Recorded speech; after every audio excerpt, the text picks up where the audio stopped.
Hello, everyone, and welcome to another episode of Dream Oracle for You.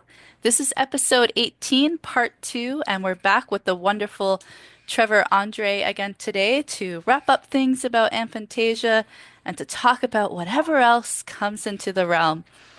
But first, I'd like to ask if Billiana would like to say anything before we get started. Well, thanks, Sarah, and Trevor. I'm pretty excited to jump back into our conversation, especially all the interruptions the other day. And yeah, we had so much to talk about and share. So it's really good that Trevor's keen to get back on and talk so much more about different topics. And yeah, it's funny because he's only in the other room. So make sure the internet is good. Yes, internet Uh, is good yeah. here. Definitely, and the sound quality is much better as well. So I'm sure our guests will appreciate today's episode as we go through it. Where do we want to start with Aphantasia? I felt like we didn't complete it, but yet I'm still not exactly sure where we should pick up. Anybody have any thoughts? I think the trouble with Aphantasia, I just had one of my Canadian mates was just at my farm. He's going back through the country, and him and his missus Bonnie, they've like been going around in the van for a few years. And then he messaged me the other day, said, "Hey, we're going to go back to South Australia. I want to see a farm, blah blah, come around." And we had a talk, and I said, "Okay." And I told him, "Oh, look, I've got to leave early in the morning. I've got to do this podcast." And he said, "What's it about?" And I said, "Dreams." And like Dram's my old spearfishing buddy and my old hunting mate. Like he's really like good. Um, and he's like, "You're on a podcast about dreams." And I said, "Yeah, because I'm curious because I've got this thing, aphantasia. I'm curious about blockages. I'm curious about if there's any past life traumas or even infancy traumas that I'm still taking. Like my mother died giving birth to me and then got brought back to life. She had postnatal depression for 2.5 years and didn't know I existed. My dad was a spy, so he was always overseas. You got all the whole schoolyard stuff that you go through. And how that goes on, and even now into my complications with counsel with hundreds of thousands of dollars worth of issues that shouldn't exist, and how it's affecting my dream life, and how aphantasia ties in with my inability to easily manifest some things. But on the other hand, the gift that I don't have to hyper focus on singular events that have like had catastrophic consequences for my mental health and my finances, because all I need to do is look over there and go, "Oh, heron, what are you doing eating my trout, you bastard?" Pick up a rock and throw it, and I'm on the next thing. And so my mate's gone me, "What's aphantasia?" And I said, "Okay." I said, I'm gonna give you and Bonnie a diagnosis right now." So we're just sitting there in my shack down by the water. And I said, "Right, imagine a tennis ball. See a tennis ball? Yeah. But it's a red tennis ball. Can you see a red tennis ball? Yes. Yellow school bus? Yes. Coffee cup? Yes. Pen? Yes. A white pickup truck? Yes." I said, "Right, I can't imagine any of that." And Dram's got a funny voice. He's like, "I don't believe that, man." He's got that Canadian voice, right? And I was like, "Dude, I'm telling you." And his Mrs. Bonnie, she's like a fashion designer, right? And she's like a New York fashion designer, works all around the world. People send her things, and she draws them as sketches and sends them back. So she'd be very creative in knowing how to think. And she looked down. She said, "But Trevor, you've just walked us around your whole farm and showed us how you've like where you've made the dam and why you made it there, and where all your berry farms are, where your mushroom farm's going to be, how your walkways are, where you're doing this, where you're doing that, how you built the shack." And I said, "But I just got a pen and paper and I just went, okay, well, berries would be logical to there and there and there and there, but I can't see it. I can't imagine what it's going to look like 5 years' time when it's grown in." I've got one of my friends, Robin, and she's like, "Oh, Trevor, in 5 years' time," she says, I can actually see, because I can see the little trees. I know how they look when they're big." She said, "I can fully imagine in 5 years, you're not going to believe what you've created here. I can't see it. And so that's the real thing with aphantasia. So you girls, it's not aphantasia. We've got something good here. We've got aphantasia. Right? And that's the real one of the real questions. Because like they said, "But can you dream?" And I said, "Yeah." I said, "This is why I'm doing this podcast. I can dream like so vividly. It's crazy. I killed somebody the other night. They were like persecuting me from a local government entity, and you know, I did something that a disgruntled person does in life sometimes. And I said, but it's just in a dream. And I said, but it was so real. I said, my dreams are amazing. And so I think that's the real thing is I don't know how we can discuss this really because science, as you said, you're the one that told me how it was even discovered. Imagine all the people in life that have never known that they can't visualize. It's like that thing, like a person goes to move house and they're like, okay, so I know I want this goes here and that goes here and right? But because they could see it, they know what the new house looks like when they're buying a house or something. They're like, oh, okay, there's enough room for the dining table here, and that's going to go there, and that's going to go there. Whereas the rest of us get the trolley and play. This doesn't fit. That doesn't work. That's the wrong place. This, that, fuck. Pull this out, move that there, and then finally, it's kind of like three-quarters right. Whereas other people, they already know like that's going to go there. That's going to go there. Okay, I've got to sell that because that's not going to work over there. This is the wrong color for here. And meanwhile, the aphantasia people. So Yeah. I think that's one of the things is for people that have never known that they had aphantasia. I'm 51. I didn't know I had aphantasia until about a year ago. I heard a thing on the radio, and I was like, oh, because I've tried, like we said in the last podcast, there's all of these things. Now imagine that you're driving the car of your dreams and you're going to your dream job, and you're going to your desk or to your new bulldozer that you get to drive or whatever. Imagine it. And the more that you imagine it and you feel it, it's going to happen. And we know that manifesting works that way. So what the hell do us poor buggers do who can't imagine it? And that's sort of a part where can we do intentional dreaming?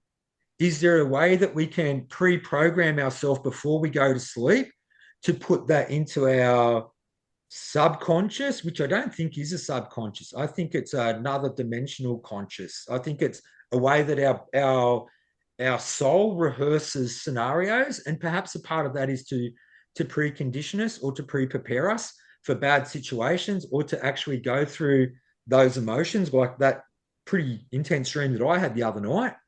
Um, Perhaps so that I could experience that to feel like, right, okay, you screwed me over. I got you. Done. Move on, or whatever it is. I think maybe there's a part of our dreams that do that. But as we said in the last podcast, it's weird because as we know, there have been dreamings that have happened that have been interpreted by the people that understand dreams that have had biblical consequences. Some of the most major stories in the Bible happened out of some man. I had a dream. Bring to me the understander of dreams, and I will make them the second in my empire. And it turned out like what they said happened. Or did it just happen on their timeline? Mm. Go, girls, run. Run. There's a lot of ground that you just covered, so we're gonna catch up. Where do we start? Biliana, do we wanna maybe talk a little bit about intentional dreaming and fill Trevor in on our little dream experiment that we had started involving And we'll intention? continue as well. Yeah, we will continue. I think we're kind of Yes. waiting for me to move into my new home and get settled and stuff, or at least that's what I'm telling myself. Um, Yes. So, yeah, Trevor, we talk a lot about intention with life in general, not just with dreams. So, like when during the day, have an intention with like everything you do and basically having a purpose with everything you do, not just kind of, floundering around life. And so what I do is during the day, I set an intention of, something I want to understand about myself or a situation or something like that in my life, whether it's happened or it's something that may happen. So I kind of think about it over the day, and that's when I'm setting my intention because while I'm awake, I'm conscious and a bit more aware. So then when I go to bed, I like ask that question over and over again until I can start to feel it in my body that it's really significant and it's something that I possibly will dream. And then I may dream something, I may remember, I may not. But it takes probably a couple of days, maybe even weeks before I can understand what I dreamt. So Mhm. it doesn't always come instantly, but the more you do it, the easier it gets. So that's where I started. And like with aphantasia, like I could say that I may have had it, but with a lot of meditating and setting intention, I want to be able to remember my dreams or I want to be able to, do a certain thing in my life. I got better at visualizing. So I was like you, I never used to be able to visualize very well. Like listening to those meditations, just picture a ball of white light around you and you're like, I can't see shit. Yeah, that's it. Like all I can see is just black. And Yeah. yeah, so I get that. But the more I did it, the more I could actually see certain things. Maybe not what the person would say in the meditation, but it got easier. So it's just setting that intention to want to be able to achieve that. So yeah, that's what else we talk about that a lot. And with our experiment, we mixed up certain aspects of our life. So we reducing our sugar. What else did we do? It was mostly Oh, the, like no, sorry, I was just gonna say, no eating after 6. I think it was, yeah. yeah. And so just to change a few certain things, and then also no intention at all during the day. So just kind of like living life without intention. And that we struggled with that for 4 days. Yeah, Really? because the That's plan it. was the plan was we would have like a week of without intention and then a week with intention, and just to see the contrast of the dreaming. We couldn't make it through a full week of without intention because Biljana and I are both at a stage in our life where we live very intentionally, and when that comes to dreaming or just our everyday life, and so to go to sleep at night without a purpose, without something you wanted to focus on in your dreams, it was a struggle. And the dreams that I had were like crazy and random and just not really making any sense at all. Whereas when I go to sleep with an intention, the dreams are a little bit more constructive and I can usually pick out something to learn from them. So it was a very interesting experience. Yeah, that's I don't know. Like I've had, a hugely stressful year the other year where I lost about 1,300 hours sleep. Hugely stressful thanks to local government. That was totally unnecessary. Um, and so I just did a lot of reading the Bible and lost a lot of listening to uh, not just affirmations, but like, all those sort of help videos and stuff like that. I figured, well, if I'm not going to be sleeping, um, then I might as well feed my mind. And so I tried doing a lot of that, and then eventually all that sort of subsided, and now I can like sleep well again. Thank goodness. Um, and now I just like literally I put my head on a pillow and I go to sleep.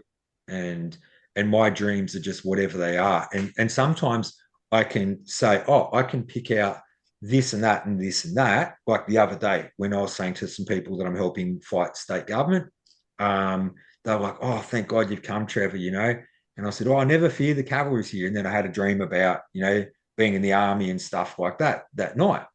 And then the cavalry came, like reinforcements came, and I was like, you come to join the party, have you? The cavalry's here. And so that correlation was really snappy. And there's other dreams that I've had where I don't know why this person that I haven't thought about in 20 years is in my dream and in a really weird scenario. I had a dream last night, and a guy that I knew from like 20 years ago was in whatever they call a poly relationship, and he's with some chick, and I was like, oh, so what's the go? You're married or whatever? And she's like, oh no, I'm married to somebody else, but like I'm hot wifing or some shit. And I was just like, huh? Where, why did my brain come up with that? I have to stop you there for a second though, because that's a little trippy on my part because I dreamt last night about somebody that I know, and it was not necessarily a poly relationship, but it was about a couple that were like cheating on each other. And so it's like Oh, kind no. of falling in line with what you've dreamt about. And I'm like, oh my goodness, is there like, are we like, I don't know, collectively as a collective conscience releasing or bringing up, those sorts of Perhaps. And I think the collective consciousness really ties in strongly with the whole concept of, like we said, like even Neil deGrasse Tyson and others will tell you, they're pretty sure that this is a simulation. Um, as we've said, you get bitten by a bull ant, cut your finger. You want to do an experiment on how real this appears to be, go slam your fingers in the door. Guaranteeing you're going to say 10 out of 10, I'm pretty sure that that pain felt real. But yet, some of the greatest minds in the world are like, yep, man, it's a really good simulation, isn't it? That tricked the shit out of you. Same as in our dreams. So real. Like, I can't imagine a banana. But my dreams, like I was telling my friends about a dream that I had, right? So years ago, I started seeing this girl in the backpackers, right? When I was running backpackers. Then she went to India for 6 months. And then she said to me, oh, hey, Trev, I'm going to go to Thailand. Do you want to catch up? And I thought, like, out of all the girls that I've sort of like short-term dated, I thought this girl's a real contender, right? And and I said, yes. So I said to my boss, hey, look, I need a week or two off. Right. I'm going to go catch up with this girl, Haley. All right. I'm going to go to Thailand. And he goes, no, you can't go for 2 weeks. I'll give you 1 week, but I'll give you another $1,000. And I was only making like $300 a week back then, night managing backpackers and a bit of cash work in the days. Right. So I was like, all right, cool. So I went over, saw her, and I said, look, I've been living in the backpackers, running backpackers for like years, doing all sorts of random jobs in the day and being the night manager at night. And I said, I've got 100 people around me all day. Can we go somewhere really remote? So we went to this super remote island, right? We got this tiny little beach shack, right? Like a beach. And I just mean like a hut. Like, when I mean a hut, I mean a hut, right? And I loved it, right? And I was collecting my own coconuts and cracking them open. And I collected bamboo from like 10 kilometers down the road or down the track. And then I spent 2 days making this huge big bamboo raft, right? Like like those ones you see in Hawaii. Like I built one full scale. You could take like 12. And I had a sleep sheet, right? A sleep sheet, like one of those liners for a sleeping bag that I was going to use to sail. And I wanted to try and sail to the next island. Right. Mind you, I'm 45 Ks out to sea on a tiny island in Thailand. So if I missed that next island, I would have ended up at whatever the next country was, somewhere in Asia or in a shark's belly. Right.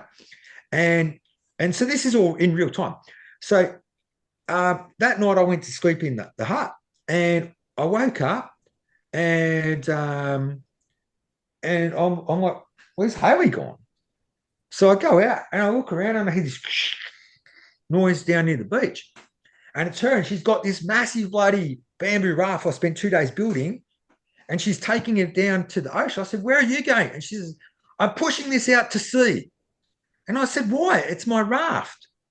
And she said, you don't get it, Trevor. I got you to come back here because I'm in love with you. And I thought by now you would have proposed to me. And I said, hey, we haven't even seen each other for 6 months.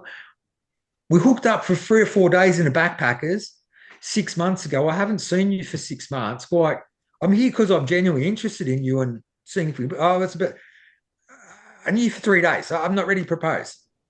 And so, and she was going to push my raft out to sea because she was so pissed, right? And so I've dragged it back in, go back to sleep, and I'll go to sleep, right? So I'm sleeping. And in my sleep, right, I was consciously aware that I was laughing in real time. You know how sometimes you can hear yourself talking in your sleep and you finish your sentences? Like sometimes I'll say something so good in my sleep, I will finish the sentence, even though I've just realized I'm asleep talking in my sleep. I'll finish the sentence because what I was saying so good, even though there's nobody there, right?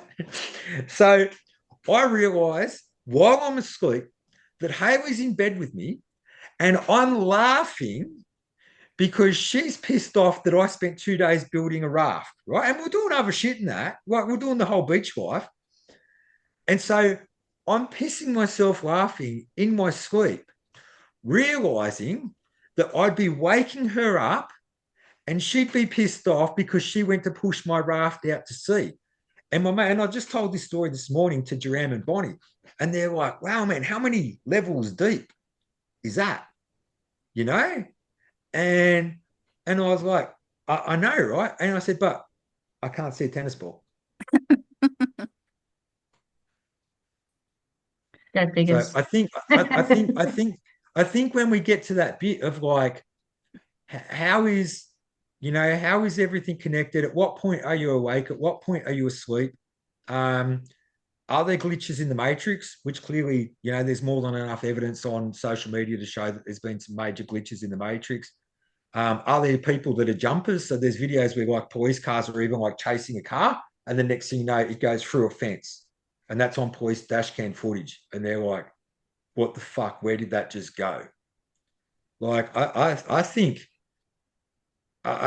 a part of the beauty of being a human, whatever that is, I think human is just the meat and bones. I think the conscious soul, I think there is something that separates us, like a fingerprint, right? But like if you understand it in that cellular sort of level, at that atomic level, then it's all like this, isn't it? Because there's millions and billions and billions. And like we said the other day, you get a Coke can, you blow all the jelly beans up in a Coke can to the size of a jelly bean each, and you will cover Australia 70 kilometers deep in jelly beans. So imagine how many atoms there are and all the little interplays and all the little reactions. And like I said, and like we were talking about the other day, are we all actually a part of God, just trying to experience every single type of thing that it can experience? Or are we all these little cells that collectively, like in a hive mind, can suddenly, it's like I said the other day, that guy's anonymous with the YouTube thing I did. When I was 15, people looking at the sun going, yeah, can you imagine if you could harvest the power of that? You could probably make electricity from that. Like when I was 15, can you imagine that? Wouldn't that be trippy? Like somebody's talking about, imagine getting to Mars or something, right? But now it's every day. Like soul has probably been around since you were born. Wasn't around when I was born. To you, you're like, what? Really? In our lifetime? Yeah, it didn't exist. Imagine a couple more generations. But the thing is, did that come about because one person was a genius and came up with it? Or because the hive said, oh, that's radiation up there. If you could harness that and somehow through the collective hive, then it gets into reality, just out it pops, because it never was before. And electricity, like there was electric vehicles in major cities 100 years ago. Google it. There was already electrical vehicles in major cities over 100 years ago. But suddenly the collective hive mind or whatever it is, or one genius scientist pops it out. I think there's a lot of questions that we're all asking, and I think a lot of it trying to interpret the mind, dreams. How is that? Where is my dream in reference to my reality? Is a part of my dreams trying to precondition me to understand, okay, you're feeling very persecuted, you're getting bullied at work or this or that or whatever.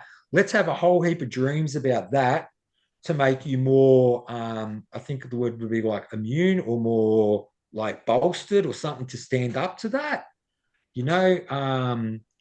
Perhaps sexual dreams might just be a form of expressing intimacy, desire, past conquest, whatever you want.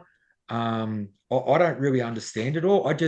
I wish I knew why at particular times particular dreams come about. Like fighting dreams and that, I can usually isolate. I've now got a university qualification in Aboriginal culture. When I was a kid, I was quite heavily bullied by Aboriginal kids at school. I can understand how I felt really persecuted in my youth. If you look at my youth, my mum died giving birth to me and like I ripped my mum open and she died, and then they brought it back. And my mum had an NDE. My mum floated out of her body, and she could tell the doctors everything that they did to bring her back to life. My mum didn't know who I was for 2.5 years. The only time she'd realised my sister and I were alive was when she was delusional, thinking that she had to poke our eyes out with coat hangers because the postnatal depression was making her delusional.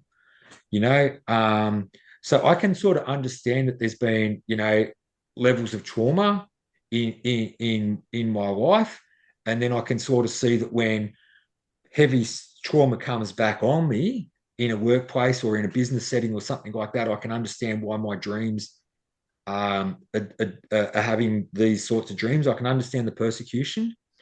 I think one of the things that I'd really like to discuss with you girls is my absolute all-time favorite of dreams, which is flying dreams. What are they? Why do they come about? And how do I get more of them? I really wish I could answer that question because some of the dreams I've had, I'm like, oh, I really want to have a dream like that again. I've Mm. I've only and I don't know if you call it flying as opposed to it was more like I was floating.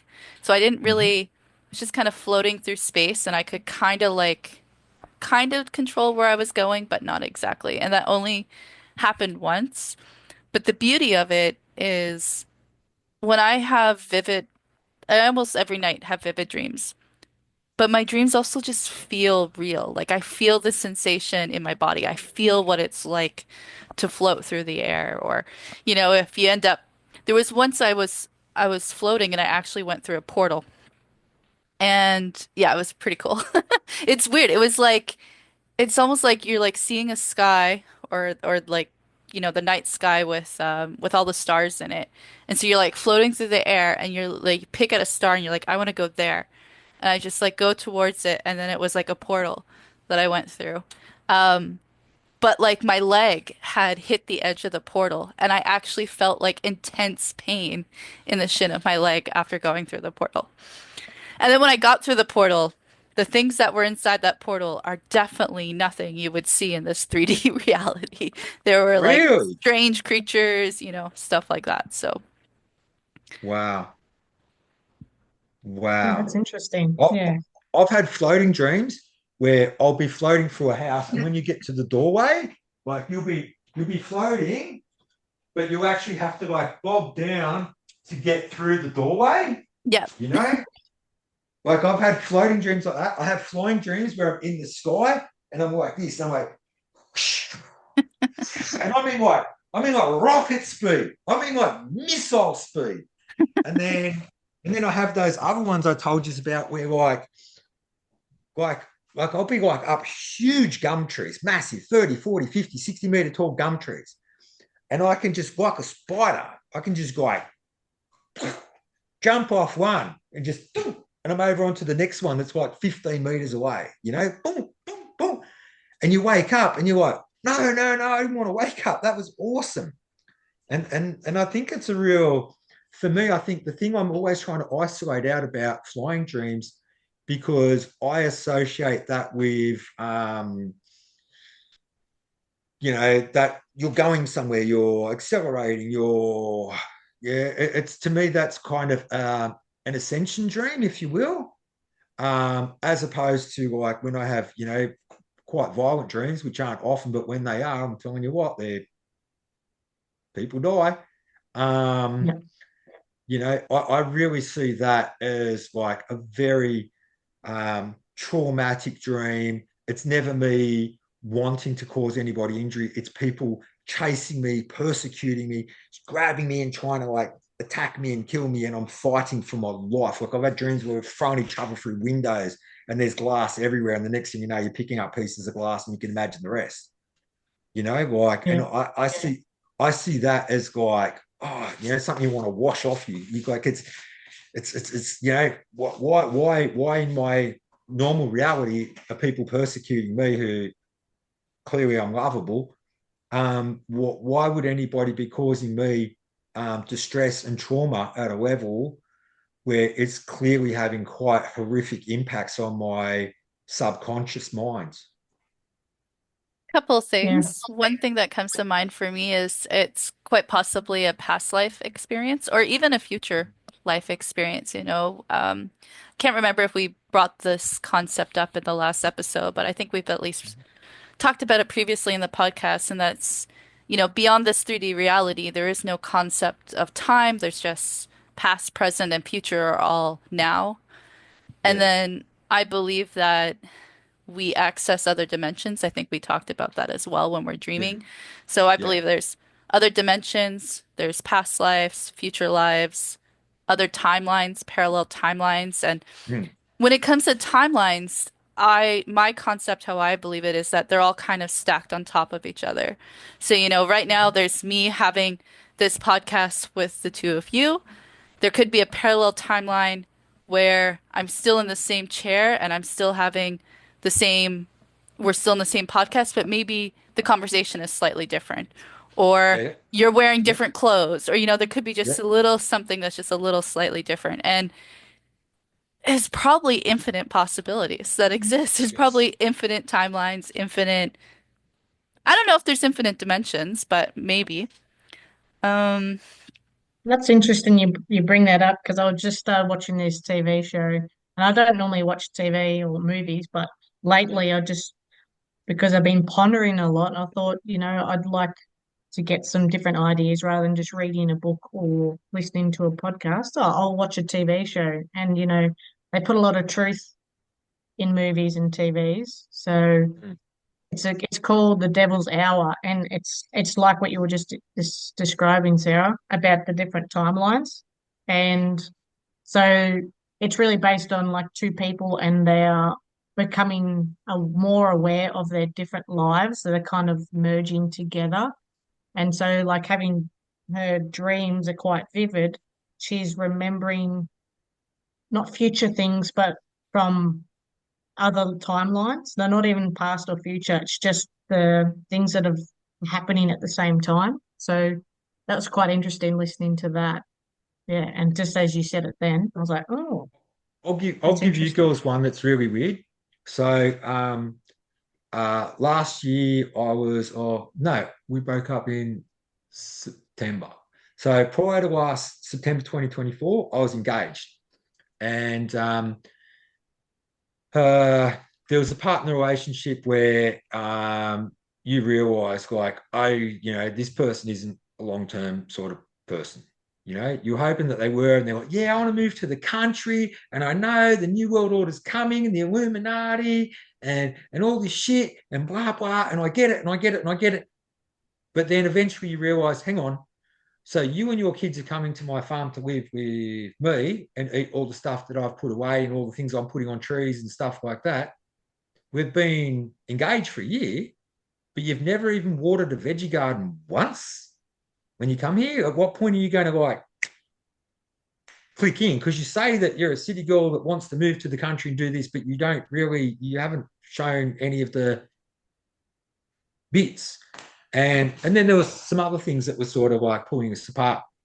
And there was a part where I realized, and I know that my negative emotions and my anger emotions have huge ramifications. And I know that that's energy driven. I know that that's the feeling driven drive of manifesting. Um, I just don't know why my want for the lotto numbers to work isn't as strong. Um, and so at some point, I was like saying to myself, like, this isn't the one, you know? And I knew that would break my daughter's heart because she wanted to have a stepmom, even though she's got a great mum. And she's the only child, my daughter. And she had like this older sister and all that sort of stuff. And I was like, oh man, I know that this isn't going to last. This chick's just like an idiot. Like, she just, you don't realize how much somebody drinks until you're with them all the time and stuff. And in survival world, in prepper world, there's some big red flags that we just don't like. And that's just blowing heaps of money, got to have the best of everything, got lots of like, habits like alcohol or cigarettes that cost lots of money. Yeah, they're all red flags in our world. And a couple of times we'd take photos with each other after I'd consciously said to myself, like, I don't think this one's the one, but I don't know how to break up with her because this is going to break my daughter's heart. right? And and for I don't know a month or two, literally every photo that I would take with us two in the picture, I'd come up like this, and she would come up like, where's the camera? And she would come up like, you see the blurry stuff in the corner? I'd pull out a phone, and for a couple of months, literally every time I would take photos of us, I would come up pretty clear, and she would almost be invisible. And she's quite awake. Like she's a very awake chick, but she's an awake city chick. She's not going to become the bushcrafting, home crafting, homesteader girl. And and she knew, like, she's into Joe Dispenza and all that stuff, right? And and she knew, and she's like, "What are you doing, Trevor? What are you thinking?" You know, and like she had problems with me too. She was like, oh, when there's problems, and and she said, "What are you doing? You're like, I can see what's happening. I can see in real time what is happening on your timeline. You're you're making me invisible on your timeline. It's like I can't remember what the movie is. I know there's a movie, and I'm sure that we're all aware of what it is, where it's like that, right? But I've seen that in real time, in real photographs, time and time again. She'd just get like she'd almost be invisible on a picture that I've taken of us both together. And then eventually she got the shits because I wouldn't take her daughter's rooster, even though I told them not to take my rooster to the city because it'd make noise. And then the rooster got their chickens pregnant, and then all the neighbors complained. And then I had to take more roosters. And I said, my rooster's really tough. My rooster's going to kill your daughter's baby roosters. Just give them some. No, no, no. And then she got the shits. And you won't even take the roosters. And then she broke up with me on the day of my daughter's seventh birthday, and it was bad, and it upset my daughter. Oh my goodness, I'm so happy. And the truth is, I knew for a couple of months prior, I was trying to like work with her and do all those things, and I've done relationship counseling with my daughter's mum before, like not this chick, but my daughter's mum years and years ago. So I know what those things are and how to make sure that you feel like you're listened to, and saying back what you said and confirming, okay, so you'd like it that when I cook dinner, I don't splatter the fat on the sink, or whatever the fuck it is, and so I was trying to do all those things, but I knew that this wasn't the girl for me, and I could see her for at least 2 months like that. Like she's like all that side there. If there was a picture of us two together, I'm here. That blurry stuff in the corner you can see, that would be her for about 2 months on every photo. Pretty magical. Yeah. It's Wow. it's super cool, and it kind of ties in a little bit. It's like to bring it back to dreams anyway, and timelines is where I wanted to take this conversation. As I it's hard though because you know, in my core, I feel that this is real, but the mainstream doesn't necessarily acknowledge that it's real. And, people who aren't fully awake don't necessarily believe it's real either. So it's a little challenging sometimes to talk about it, but I feel that we're all on the same page. So we'll just go and hopefully our listeners are with us. And if not, maybe they're not meant to listen just yet. They'll come back when they're meant to. Mm-hmm. When I'm dreaming, there are times when I feel that I genuinely leave my body and I go to a different timeline. I go somewhere else and I Wow. don't I don't know where it is. Mm-hmm. Sometimes it is the area that I'm familiar with, so I can bring up this as a one. I'm not sure if I talked about this one on the podcast, but it was my grandmother's house and I was going to visit my grandparents and I go in and there is an iron And I, turned on in the laundry room. And I'm like, "Oh, my grandmother left the iron on. I'm gonna go turn it off." And I pick up the iron and I look at it and there's writing on it that I don't recognize. It's in some other language. It's in something else. And I go to leave, and as I go to leave, my my grandparents come home. grandparents come. Sorry, there's a little bit of echo here. So No, even. my grandparents come home, they open up the door, but the grandparents that I see are not grandparents that I have been with in this lifetime. It was like when they were like in their 30s, so long before I was even born kind of thing. And for some reason they didn't see me, so Yeah, I was just like there, but they didn't see me. One part that I'm leaving out is before I got into my grandparents' house, I had been to a building next to my grandparents that doesn't actually exist in this lifetime. And I was talking, no, I don't know, I was like kind of hiding from somebody or walking away from somebody. And the person was speaking a different language, like a language I didn't even understand. And my dreams normally are in English.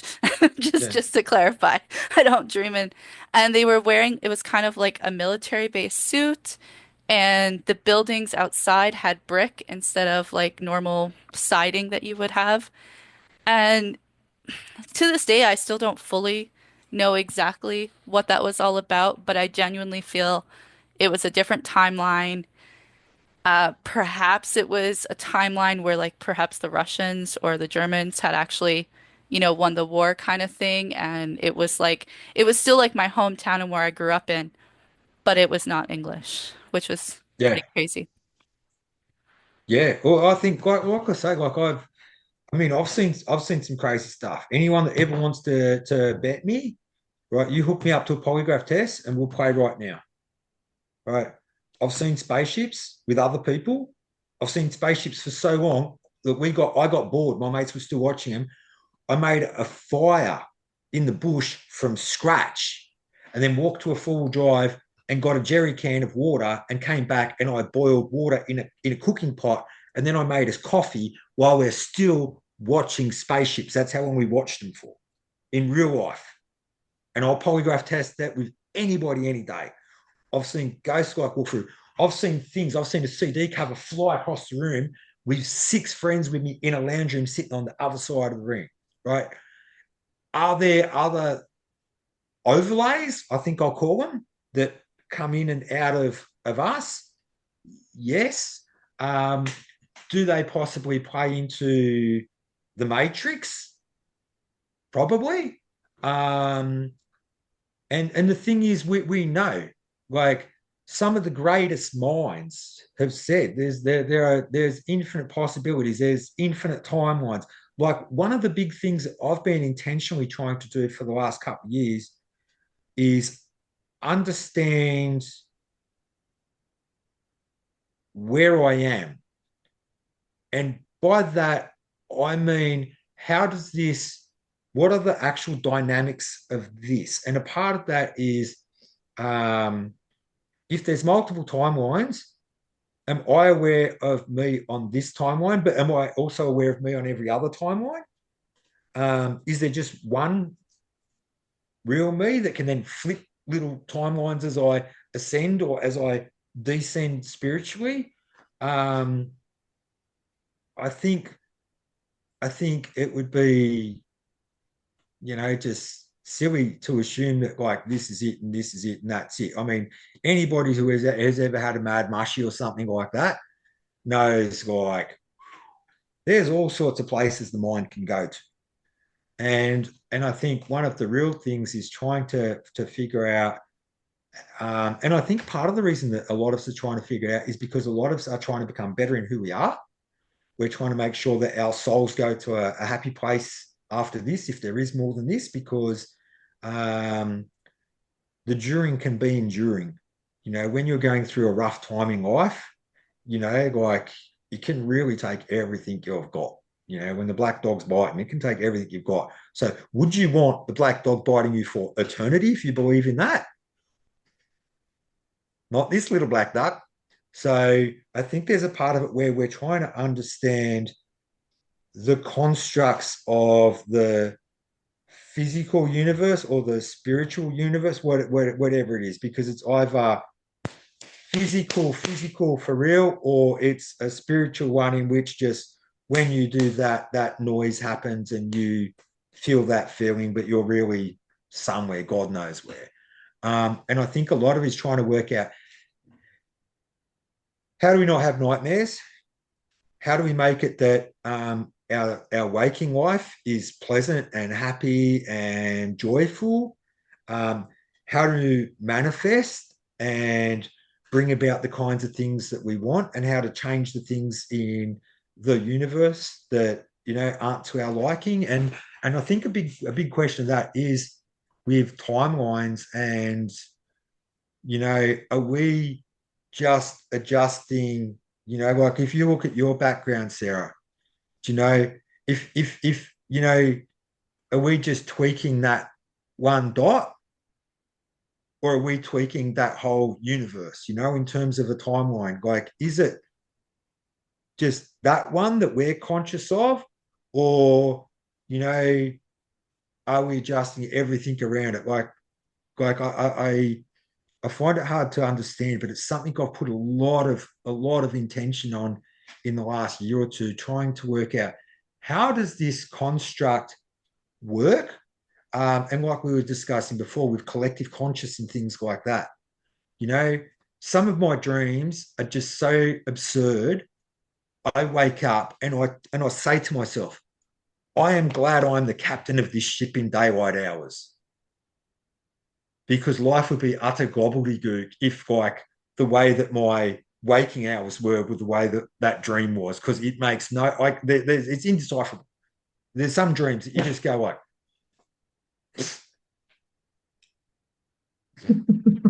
Well, I guess did that's somebody? where lucid dreams come into play, right? Like if you are an effective lucid, so there's two levels of lucid dreaming.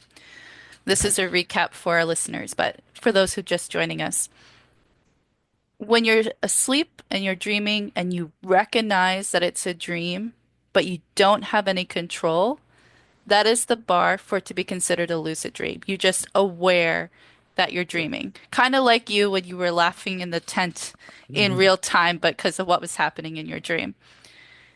When you can recognize that you're dreaming and then have a conscious thought to change, to have to control what happens in your dream, control your body, control, I had it once recently where, and I can't remember the specifics of the dream. All I can remember is the result, where there were these like nasty things coming towards me, and I turned them all to butterflies. They just flew away. Wow. Very, very, very brief. Very, it wasn't very, I didn't have control for very long. But Yeah. to have control is next level lucid dreaming, I guess is what you would call it. Yeah. And for me personally, that should be the goal for everybody, is to be able Yeah. to lucid dream fully with full control. And then you wouldn't have to have that comment where, oh, I'm glad that I'm in control of my body during waking hours. No, you'll also be control during sleeping hours. Yeah, Yeah. My daughter, that's, my that's a daughter's good had a lot point. of Yeah. my daughter's had a lot of nightmares because of the local council. So she went to a meeting with me when she was 5, and I'll tell you. And I'd had a discussion with them because I built a whole heap of compost piles, like permaculture piles called hugelculture piles around the farm. And then they were making me do vegetation offsets, which are very costly things. And I said, why? I just picked up all the dead sticks and that were on this farm. And then I got the shits one day. And so it was proper time. You're allowed to do burn offs.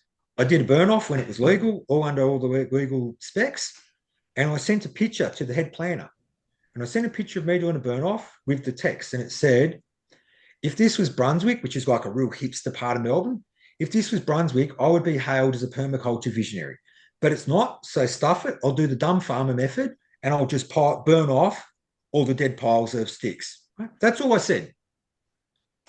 Her and the CEO sent the police around that night to do a mental health check on me, saying that they thought I'd kill myself. And I'm like, okay, I own my farm outright. I still got, at the time, I still had that much money in the bank. And I mean that much money. I was dating a chick that was a scientist. I got access to my daughter, and I said, how do you come up with that? How do you put that? Like, users screwed me over, and you're playing the victim card to get me harassed. And then I had a meeting with the council where I was like, look, let's just get back to basics and work this out. And I had no one to look after my daughter because she's seen me for the weekend. So my daughter's come up and I thought we're just going to have a civil meeting. And I said, look, you've got to stop. You have had me harassed on this block for years because the neighbour doesn't want me there. And you're using every little thing that you can to make my life hard. I said, you've even had me welfare checked. I'm like one of the top survivalists in Australia. I'm internationally recognised as a survival expert. And you've got them doing a welfare check on me. And they said in front of my daughter, oh, we thought you were going to jump in the fire and kill yourself. I sent you a picture of me doing a burn off saying, okay, if permaculture doesn't work, I'll just burn the pile off. My daughter had nightmares over that for 6 months, flat out, flat out. I couldn't believe they said something like that in front of a 5-year-old kid, right? And my daughter was trying to control her dreams. And I'd say to Georgia, look, we're Christian. Like, if nothing else, if bad people come to you in your dreams or whatever, just say Jesus Christ. Like they say, if you call on Jesus' name, like, bad entities and spirits and stuff go away. And I think it's a real challenge when people are going through, of all ages, like a lot of kids have bad nightmares of working out, because I can't control my dreams. I remember years ago, God bless his soul, my brother's best mate, Chris Walker, he ended up suiciding. But Chris and I went skateboarding once about 20 years ago, and we are talking about dreams for some reason. I said, oh, I hate it when I get bad dreams. And it's people, but it's also always associated with, like, I've had to wear a boxing mouth guard for like 2 years because I've been grinding my teeth in my sleep because of all the dreams, because of council. And so I remember saying to Chris way back then, I hate it when I get bad dreams. It's always somebody's having a niggle at me and it goes into my dreams. And he said, just shoot him. I said, what do you mean? He goes, oh, when bad people come to me in my dreams, he says, I control my dreams like a video game. And he said, I can just think to myself, okay, there's zombies coming. Okay, I need a laser blaster gun. I was like, what? Then this is like, 20, 30 years before I even knew I had aphantasia. And I was like, you can have people attacking you in a dream and you can just go, I need a gun. Pop, pop, pop, pop. He goes, yeah, can't you? I was like, no. and I think there's a part that we're sort of touching on, Sarah, which is very important. And I think it's something I want to learn off you girls and with you girls. And I think a lot of people here where it's bushfire affected. I've got a mate whose farm's just being like totally burnt out. Last year, one of my mates' his farms got totally burnt out. He was crying in the arms 3 days. A lot of people having traumatic dreams, like my place has been covered by ash and smoke and stuff for the last couple of weeks. I think a lot of people, when it comes to bad dreams, I think if we could all learn how to get that next level, because I can't do it. I can't control my dreams. That the most I've ever had is realizing, like I said off camera before, sometimes I'll be talking. I don't know. It's when I'm by myself. I don't know who I'm talking to in my dreams, but I'll consciously then have a lucid dream to the extent that I know I'm talking. And when I realize what I'm saying, it's very profound. It's something really, I'm like, wow. And even though I'll be waking up as I'm saying it, I'll finish the sentence because it was so good. Even though I'm aware, it's only me. I don't know who I was talking to in my sleep, but I'll finish the sentence because I'll be like, that was amazing. I don't know why, but I'll finish it. But I think one of the big things that I'm getting from you girls is realizing that obviously, if you've got it, obviously, if Chris Walker, God bless his soul, had the ability to, and then therefore others have, if Billy's had aphantasia and trained herself to get a bit better at visualizing, because I can't visualize anything. All I can see is this. Banana, this. Red tennis ball, this. Right? Is if I could work out consciously how to try and visualize anything, I think that would help me in that extent. In my daylight hours of manifesting, and I think in my own how do you say it? My central nervous system and how that links to my brain. I think if I could learn what you're saying about that next level of lucid dreaming, where somebody is attacking me on my dreams because council's writing me more stupid letters. And maybe I could say to myself when people are coming after me in my dreams, oh, I need a telephone. I'll call the police. You know, if I could do that in my dream and say, hey, these guys are harassing me. I've got no entry notices on my farm. You need to charge these guys with trespass, right? Maybe they'd go away in my dream and I'd wake up going, all right, there you go. I handled that instead of, because like I said to Billy, I had one dream. I used to manage this backpackers, this real famous backpackers. It's called the Old Fire Station Backpackers in Fremantle. And I used to live under the staircase like Harry Potter, right? Like under the, I mean, like literally a cupboard, right? And it had this huge big, so where the stairs come down like this, the stairs go down, and then there's a huge post, right? So it's like what you call 8 inches by 8 inches, like it's a big solid post holding that staircase up. And I'll never forget this. I had a dream that was so vivid where people were chasing me and like we'd been fighting through the streets. I'm running away and trying to get away from them. And then I get into a car and I close the door and these two guys, they're pulling the car door open and they're pulling me out of the car, right? And this is a dream. And in my dream, I kicked so hard, I kicked the corner of a big hardwood post, like as thick as your leg, right? As thick as a man's leg, right?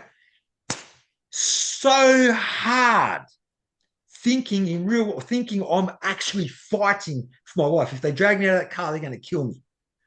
I kicked so hard that on my what's that, your shin, right? I had a bruise as big as 2 eggs for like nearly 3 months. I do not know how I did not snap my leg. That is how hard I kicked a big solid wooden post in my dream fighting for my life. And my question is, how badly does that affect my soul? If you're thinking that that is actually happening at that level, I don't know how I didn't break my leg. Imagine 2 eggs for a couple of months, right? Big bruises like this, right? How hard did you kick it? How traumatic was that experience? And so for me, I think one of the things that I would like to explore with you girls, if you'll help me, is experimenting, if that's what you call it, or trialing or whatever, how to control dreams, particularly dreams when they're bad. Not just for me, my daughter still gets nightmares because of counsel and stuff like that. It's obviously affected us quite heavily. So how do we control nightmares? How do we get to that level where we've got some control over it? Because it is clearly a traumatic experience. And for that matter, how does anybody who's going through trauma or concerned, like here, like I say, is my mate's caravan is parked on my property because the bushfires were like burning everything on his farm. And I said, just whatever you can get, man, just bring it up to my place. Right. Like I'm still at risk, but at least I'm on the main road. Like they'll fight where I am. Like the firefighters will have to fight that. It's the main road. Otherwise the main road gets closed off, and I think one of the things that I would like to do is perhaps talk to people that I know in the community that have been affected and see what their dreams are, because I'm sure it's had a massive impact on them. And perhaps seeing if you girls could suggest some ways that they could think of some stuff, like if you've just seen everything burning and like your place on fire, or like all the edges of your place on fire, and now you're sitting there in your dreams for months wondering, okay, well, what's going to happen next year? Is there a way, if you can do that lucid dreaming, is there a way that people with aphantasia or without aphantasia could perhaps try and intentionally dream and think to themselves, oh, it's okay, because now all the brush and all the sticks and the thorns are all gone, and pretty soon, like they could perhaps, like, how, like, sort of 6, 8 weeks after a bushfire, all the little green leaves start coming out and it looks all pretty, and then you get a little bit of rain and it all softens up, and then the birds come back and maybe think to themselves, oh, maybe what I'll do is I'll get in their dreams or perhaps even in reality and do a little bit of both. You know, maybe I'll put up a couple of extra bird boxes because no doubt, some birds would have, like here, like the Grampians is down there. It's massive. The fire is the size of Singapore, 400-kilometer perimeter. And so now everybody in town has got like millions of cockatoos, the real big, pretty, super squeaky, super noisy birds. They've all moved out of the Grampians because all their habitat and all their food and everything's gone. Right. So all the hollows in the trees and that, the flies would have gone in there, burn out all them, they'd lost their homes. So perhaps there's something that we could do like as a what's that word that we use, that the hive mind? There was another word that you collective Collective. consciousness. Yeah. Yeah. Perhaps there's an experiment that we could try. I'd like to try some of this in real time for myself because I'm sure it's had.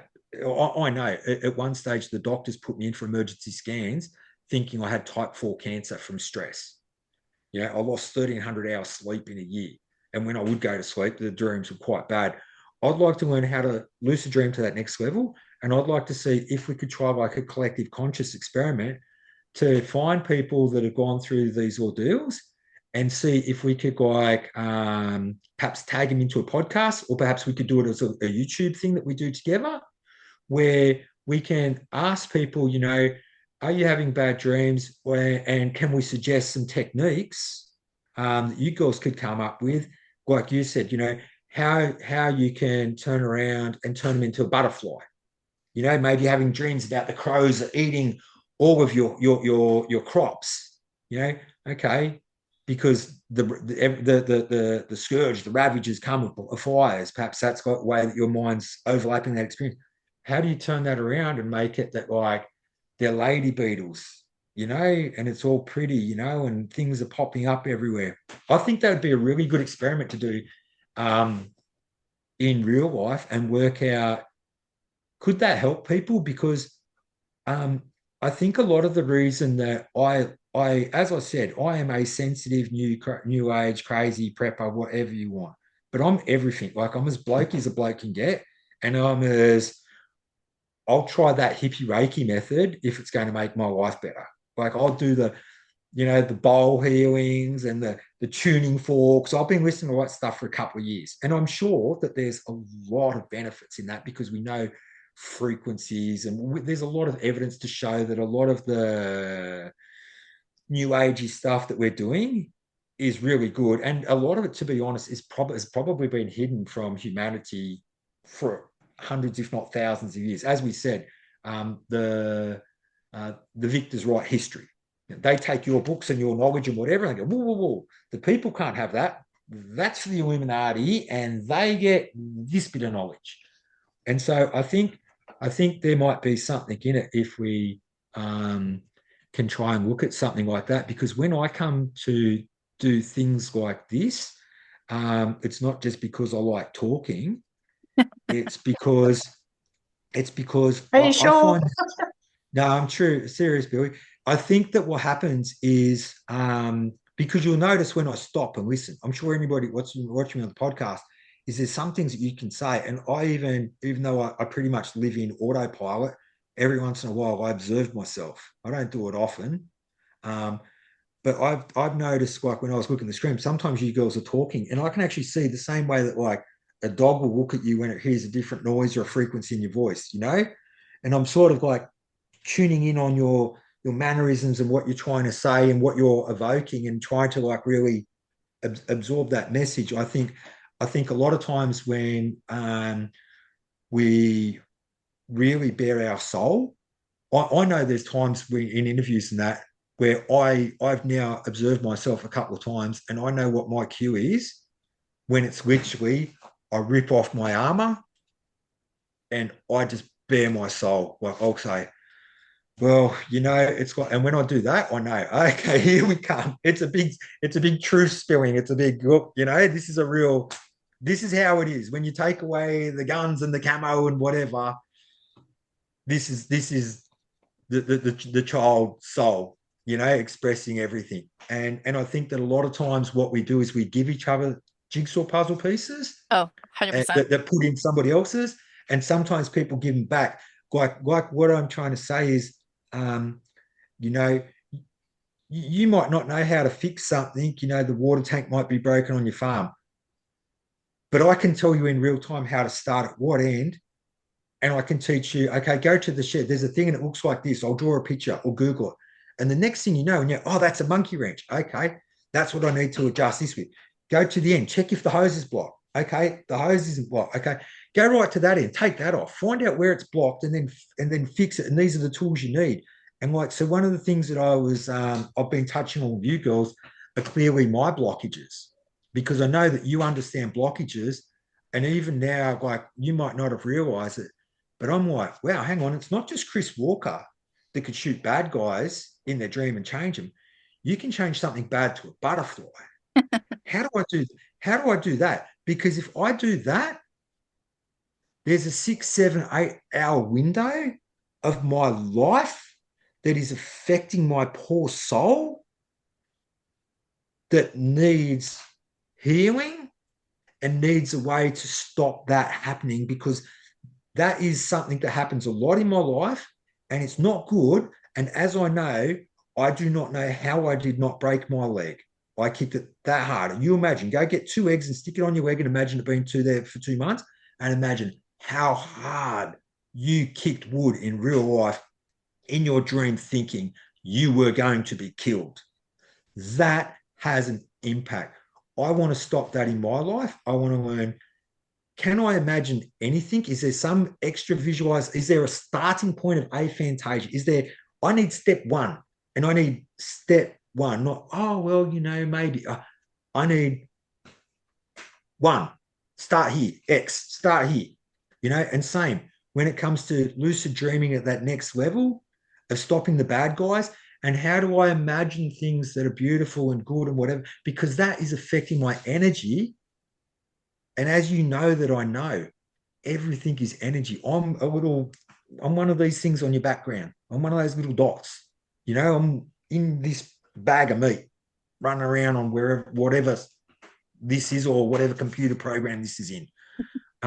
So yeah, I'd like to do that with you girls, and I'd like to see, Billy, if we can find some people that are willing to talk to us about their dreams, and maybe we could do a thing like where we can actually try and do some good with a social experiment now in real time, where, this bushfire is 400 kilometers around. I don't know what that is in miles, but it's the size of Singapore. I know that a lot of people in my community being affected, including my very good friends. Maybe we can talk to them and say, are you having dreams, and maybe we could come up with a plan. Maybe you girls could, because you girls are like, the brains here, where we can come up with a couple of, X's. Okay, start here. Okay, you're having dreams about fear and loss and fires and stuff. Okay, where does that person start? Before they go to bed, or does it start through the day where they're already intentionally thinking, while they're awake, oh, I could get a couple of bird boxes, and that way the birds are in the trees, and that might make them start thinking, oh, now the rosellas, the beautiful, we've got beautiful birds in Australia. I don't know if you know what rosellas are. They're all like pretty colors and blues and reds and stuff, right? And like a macaw, but a small one. Oh, that'll have somewhere to live, and maybe that will make them come into their sleeping hours of thinking, oh, it's okay. If things are going to be good, the birds will come back, and this and that and this and that. So if you girls wanted to do something with me as a social experiment, I'd like to do that. If you came up with a few starting points, and maybe we could find a few people that I know, and maybe Billy knows a few people that have been, in that situation, that are starting to have the dreams and getting concerned and worried about, because the threat's still there. Summer's not finished. Summer's not finished. It's only January. Summer doesn't finish here until March.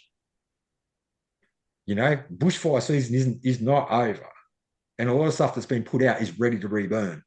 So maybe we could talk to people and say, okay, why don't you try this and, get back to us. Maybe we can like tag them into something, or we can go around and record them like on GoPros or something, and put it on the podcast. And we could say, all right, well, did you try this method for a few nights? Has that already had an impact? What were your dreams over the last couple of days? I'd be Yeah, interested to know that's because yeah. I think it's a tool. Yeah, definitely. And we've talked about this, like Sarah and I, about even just like with the setting intention, even doing our experiment, like we've given ourselves, several different things that we change in our everyday just for the week and then change it for the next week. Mm-hmm. So you could use the same in the same way is, you gotta at least acknowledge how you're feeling during the day. And then even when you wake up after your dream. So acknowledging like even how you feel is so important. Like a lot of people just kind of push all that down. Yeah. So just acknowledging your feelings, like how your body feels, and we've talked about having a dream journal. So even writing things down when you wake up, whatever comes through, what time it was when you woke up, or and then the date, and just anything that comes out naturally, like if just one word, like red ball, you know, Yeah. maybe a feeling that you felt like, oh, I woke up feeling funny. Write that down, you know. Yeah. So there, that's what I started with, and we've Sarah and I've talked about this really simple things, and like you said, Trevor, giving people just step by step. And I think that's so important because we skip that. We want to get to the end of we think that because it's so hard and all these things are so hard in our lives, it must be complicated to understand. Life is really simple when we just keep it simple. So yeah. Yeah, I Got think definitely. anything to add, Sarah? Yeah, I have a lot to add to you rival go. Trevor. I want to bring it back to a few things. Frequency, energy, and healing, because they're all interrelated. Yeah. Um, and how you can stop having these bad dreams and nightmares. There's a concept of like dissolves like or like attracts like. And all of these emotions that we have, fear, anger, happiness, love, they're all on a spectrum, right? It's an energy spectrum. Fear is really low frequency. Love is a much higher frequency. And, if you're in a state of fear, and we know that is survival mode, that's why mainstream media only ever tells us bad things, because it's to keep us in this state of fear. And the one thing is, when you're in a state of fear, you're also controllable. I think you're controllable in a metaphysical sense as well. There's more to this reality than what we have. And there are things that can interact. There's energies all around us. My background is a very small glimpse of the amount of energies that exist. And so if you're in a state of fear, you're going to attract more fear or more dark, negative energy to you. And I feel in your waking life, you have a little bit more control. You have control over your thoughts, you have control over, what you can do. So in the dream world, there's two levels. One level is if you can get to a point where you can control your dreams, lucid dream, that's one way to control the bad dreams. But there's another level, and that's just not to have the bad dreams attracted to you. The bad dreams are going to be attracted to you if you have those lower vibrational frequencies within you. And we carry it from lifetimes. It's not just the stuff that you deal with, the energy you have in this lifetime.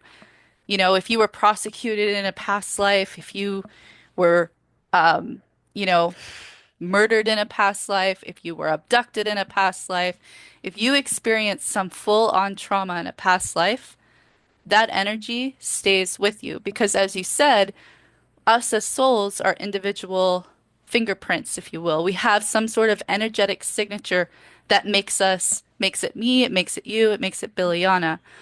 And we are the summation of all of our experiences, perhaps across timelines and dimensions. So anything that we've ever dealt with in a past life, in our current life, even in future, it is with us because us as an energy exists everywhere, you know? Um, And so one of the things that we have to do is we have to break away the layers and slowly shed those lower vibrational frequencies. And I have a really good visual, even though, you and I, Trevor, can't actually see this, but I can describe it and we can put together the picture. I actually saw a video just yesterday and it was fantastic. Perhaps I'll put it in the show notes for people to see. And it was this guy, he had two tuning forks, two different frequency tuning forks. And he had different tuning forks in his hand. And then he had like a setup. I'm gonna show a Newton's cradle here. Um, nice. Oops, wait, a little Newton's cradle. Boop, boop, boop. It was something like a Newton's cradle, only that it had a tuning fork with a ball attached to it, just a single ball. And what he did was, oh, so the part I'm missing is, let's say the tuning fork that had the ball attached to it was 528 hertz, just saying. And then he had a tuning fork that was 432. So he struck the 432 tuning fork near the 528, and the ball just stood still. It didn't move. Then he took a tuning fork that was the same frequency as the tuning fork that had the ball. So you have a tuning fork with a ball, and you have the same frequency tuning fork in your other hand. And you strike this one near this, and because the frequency was the same, the ball started to move all on its own. Wow. Yeah. Yep. And so I Yep. think that's a really good visual of how if you are in a low vibrational frequency, you're in a fear state, you have fear, you have anger, any of that, you are attracting those frequencies to you. And they're going to come likely in your dreams is where you're most likely going to have it. But have you ever had a bad day? One thing goes wrong and you get hung up on that one thing that went wrong. And then, Yeah. you've got a snowball and you've got 50 things that go wrong in that day because you were hung up on that one wrong thing that happened. Yeah. If you can flip the switch and look at a positive thing that happened and focus on the positive, guess what? More Yeah. positive things are going to come to you. So Yeah. that's one level, but there's also again like releasing the lower vibrational frequencies that you're holding on to, stuff that you probably don't even recognize in this lifetime because it's carried over from past or it's carrying over from childhood where you've forgotten, it's been Mhm. buried, those memories or energies have been completely suppressed. I think that's everything I want to say on that. I think it's I think it's Yeah, good. so I think it's so true. I know it's so true. It's so true. And like I said, I find for me, um, when I fear or get anger, and there's a very powerful, again, I'm going to plug it, Inside Out and Inside Out 2, the kids' movies. Wonderful self-help videos. Wonderful. Help you understand all the characters in your mind. I got a bunch of ads, by the way, for that video after our last podcast. Really? Yeah. Wow. Well, That's good. our no, well, it's not. Our phones are listening to us and showing us Yeah, but I mean they're really good. What Okay. it explained to me is anger is sadness's bodyguard, Yep. right? So when I understood that, then I could understand why I kind of turn into the Hulk a bit sometimes, you know? And and the trouble is if you look at like sledging in sports, for example, right? And I don't watch sports. I'll play beach cricket or backyard or beach footy or whatever. I don't watch sports. I don't play sports. I don't follow it. Right? That's much as I'm blokey. I'm not what we call a meathead. And so a lot of in sports, that's what a big part of the game is. Oh, I slept with your mother the other week. you know. And the next thing you know, the guy's furious. How dare you say that about my mother? And that happened like even in the World Cup soccer with Zidane. Zidane headbutted a guy in the chest. I don't know why he didn't headbutt him on the nose. He headbutted a guy in the chest so hard, the guy fell on the ground. because the guy had been saying that about his mum. And that was at the World Cup soccer, right? And the reason they do that is to change your energy and put you off your game. You know, look at Muhammad Ali and all those sorts of people. They'd come up with rhymes and sayings and stuff. And it's just putting the other person off. They're just changing their energy frequency. You know, and I know that with me, unfortunately, that lower vibrational stuff, right? Um, it really affects me because, and I think a part of it is because of aphantasia. I can't think. You know what? They want to put me off the game because they know I bought a good block of land. I got an awesome business proposal. I've done tourism for years. I'm a very personable person. They don't want me to do it because they've got other blocks of land. They're like, oh, that's a good idea. We should do that. We'll go do it. But they don't want me to do it. And so they do whatever they can to put me off my game and feel bad. But I think the trouble is because I don't know how to, and for want of better words, lucidly control that thing that people have got in their minds. You know, can you imagine? Like we can't imagine, Sarah. But like my whole place is I'm turning it into a fruit forest, and that's the council's known that from day one. And I've spent thousands of hours and tens of thousands of dollars, you know, putting it together. It's still going to take another 7 years, but one day in about 7 years' time, I will have a permaculture fruit forest right on the main road to the amazing glampings that everybody likes to go hiking and everything in, and everybody else moves around has just got boring sheep farms, right? And if I could see that, if I could just go like, oh, you know, in 7 years' time, these mulberry trees are going to be 14 feet high, and we're going to make mulberry jam. I make jams. I know how to make killer jam, but I can't see it. I can't imagine. All I see is today and the struggle. When I get off this podcast, I've got to go and spend the next 9 hours hand watering my farm because it'll dry out so quick. Even the dripper hoses don't supply enough yet. That's sort of to trickle them through once they're like, their roots are like, 5 feet down in the ground to where the clay's still wet. Every other, I've got to spend so many hours just, and you lose a tree here and you lose a tree there. They just one day you've gone to that tree hundreds of times and spent hundreds of hours just watering that tree and then it dies. But I wish I could focus on that pear tree. I've got a pear tree now that's got 3 baby pears on it.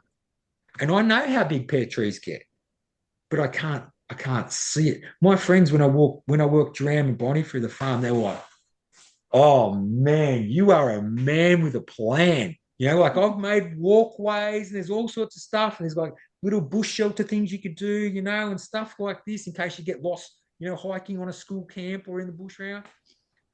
But the trouble is, I think that the dark forces, and I think there are definite dark forces in the world. I think there are dark forces in us where we can deliberately be like, that bastard there, I'm going to get him, and make his life hard. I think we've all got it. And I think there's some very dark, higher, I don't mean level, but I mean like, possibly satanic or like Illuminati or, that kind of level that purposely are putting us in fear and keeping us in the third dimension. And we're just like little slave souls or whatever, I think that there's really a lot of need for me personally to work out how to control that sadness that then gets bodyguarded by anger, because it doesn't matter that I can tell people, don't worry, I don't care if it takes me 3 years to work out constitutional law. When I come, I'm coming knocking with lawyers, and you wait. We're going to be talking millions and class actions with lots of people. Like, I'm not even joking. I might be about to take down the state government of Victoria. That's not a joke. I've just spent weeks helping so many people do freedom of information and stat decks to show corruption out here. It's crazy, but it's killing me. It's killing me.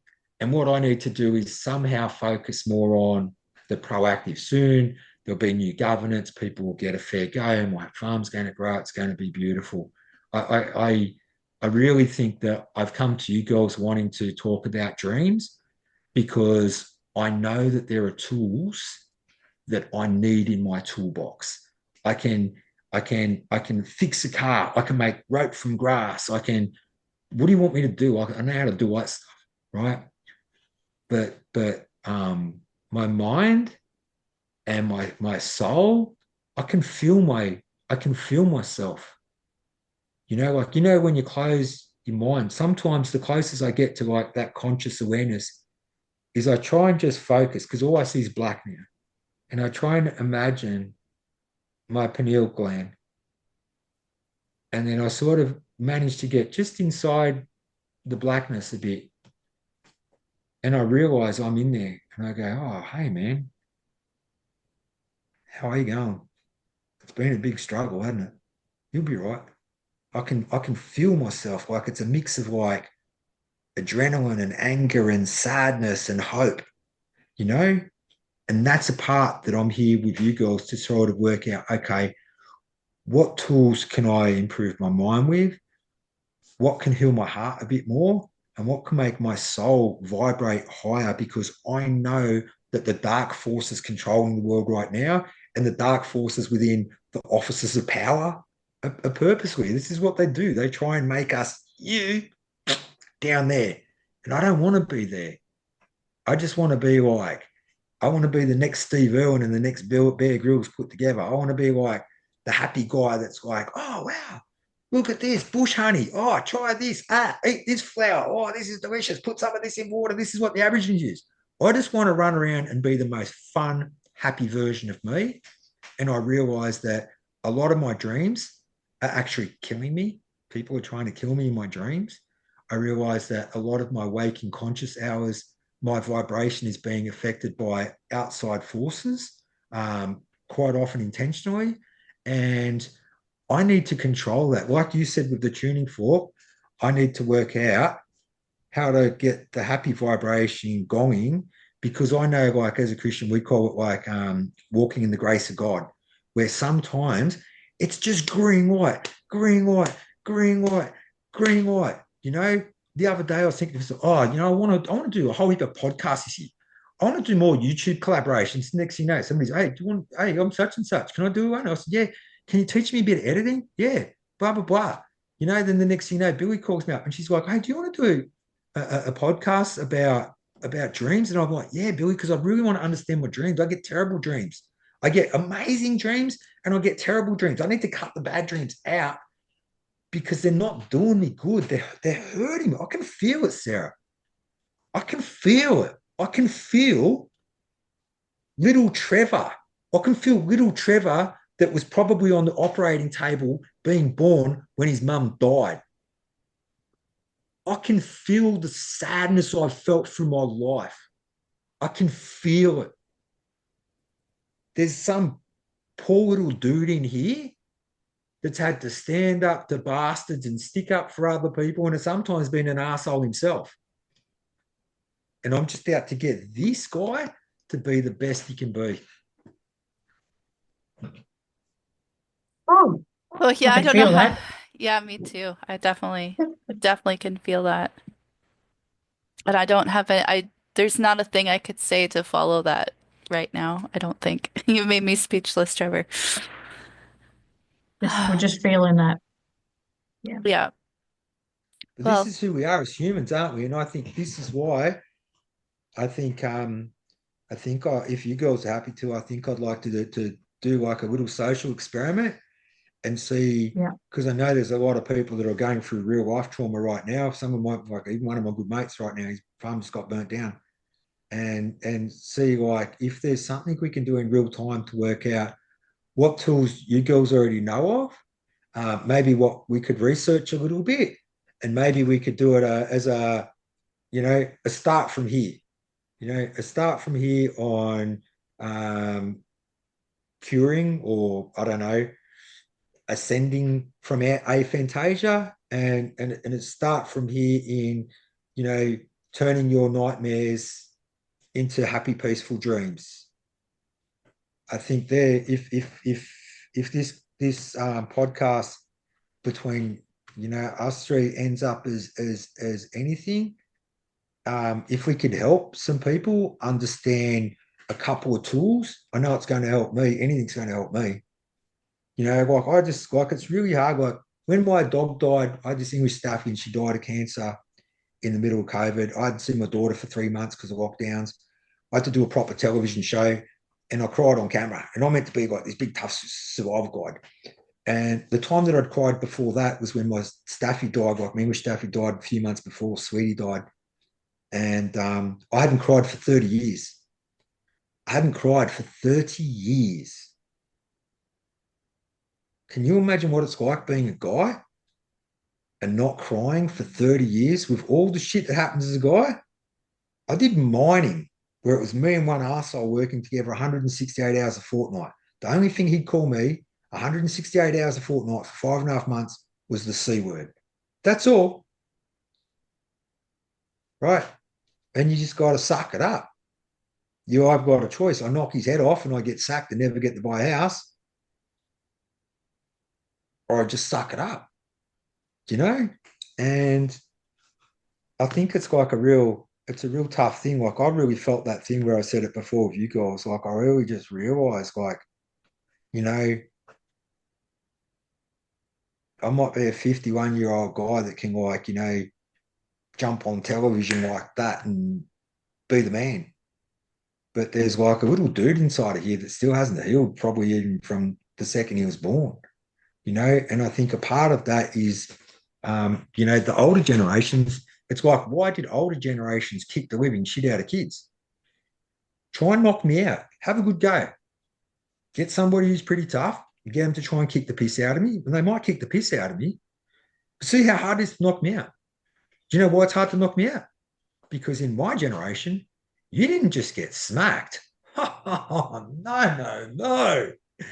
You didn't just get smacked. Way more than that. You know, and you say to yourself, how did all that happen? But their generations copped it even worse, and the ones before were even worse.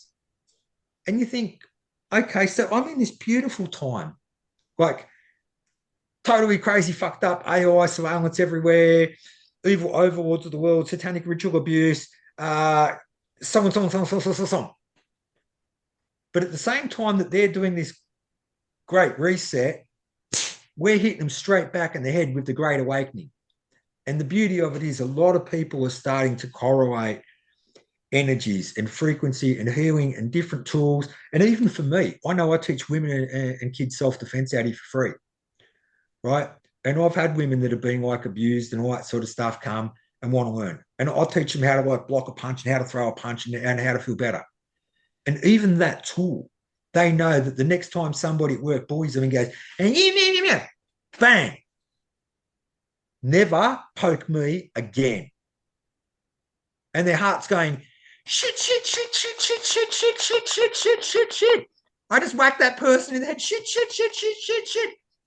Until the other person goes, okay, I'm sorry. I'm sorry. I apologize. I overreached. I shouldn't do it. And then the person walks out of the room, they're like, oh, fuck, I fucking did it. You see? And that's the beauty. Like the beauty is for all of us, we've got jigsaw puzzles to give to patch into somebody else, and it's a patch. Like it's seriously, it's a there you go. It's like not knowing how to fish, and I teach you how to fish, and you're like, right, anytime I want to catch fish, got it. Know how to do it. I think we're at this beautiful time where, thank goodness, we've ascended and just not believed the whatever the television tells us all, and we start trying to sit there and like use the collective mind, not to go, okay, collective mind down in the third dimension, but we're trying to go like, how wonderful and beautiful and enlightened and happy can we be, and how can we live like in Maslow's hierarchy of needs? How can we be the best we can be? I think there's a real beauty in this. It's like my daughter says to me, well, if your dad used to beat you up, and I mean like I've never told anybody this before. You ready for truth? It's what my dad used to do me at age. AJ, you useless, incompetent dickhead. You'll never be shit without me.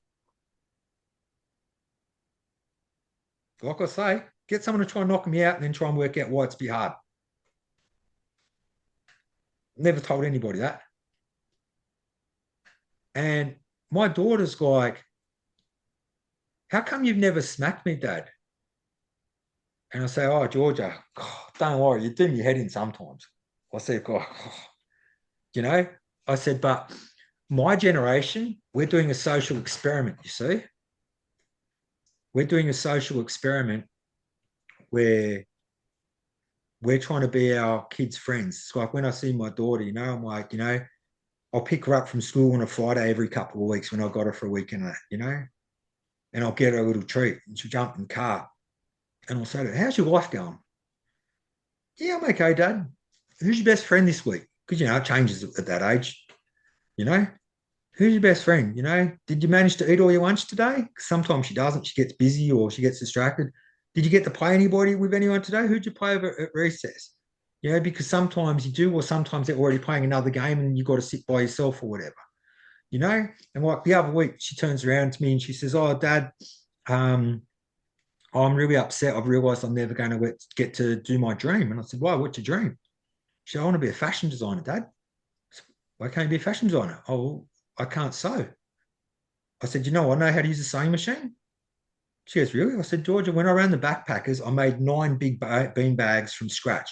Like one, you could fit 3 adults on sideways. I made a beanbag backpack once to carry a surfboard to the beach. And I took a surfboard to the beach once and then we got run over and I decided, no, beanbag backpack with a surfboard, not a good idea. Now we got run over. It's like a sail, right? I said to her, when I was teaching surfing, I made all 22 seat covers on that bus. I got a price and I was like, no, not paying thousands of dollars. I'll get a secondhand sewing machine, buy some real cool fabric, like that Okanui board short fabric, made them. I said, not a problem. You want a sewing machine? She goes, yeah. I looked around, looked at some hand ones. I was like, why don't I just buy you a brand new one that's meant for kids, and we'll get a good brand. We'll get a Singer. We got her a Singer Smart, right? You watch, we're all going to get Singer ads now. I got it out. I said, how about your treehouse? You don't really play the treehouse anymore. Beautiful, big 3 by 3 meter treehouse.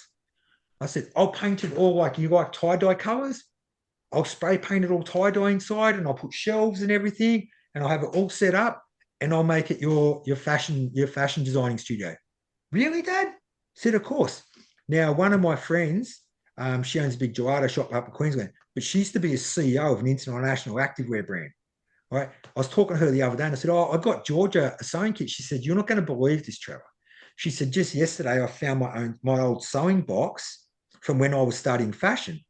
And I said, did you study fashion? She goes, Trev, I was the CEO of an activewear brand. Like, of course I've studied fashion. And she goes, it's got like $80 dressmaking scissors and stuff. She goes, would Georgia want it? I said, oh, she'd love it. And then this morning, I didn't know what my mate Dram's missus does for a living. Turns out she's a New York fashion designer, right? She does all the sketches and stuff, right? So I've gone to Bonnie. Oh, would you be happy to tell my daughter about stuff? Oh, yeah, no worries. And I said to my daughter, look, we're a different generation. Our generation is trying to nurture our kids, and I want to be your friend. I don't just want to be your dad. I want to be your friend. And I've always told her this. If there's anything that you don't understand, maths or English or whatever, or anything, it doesn't matter.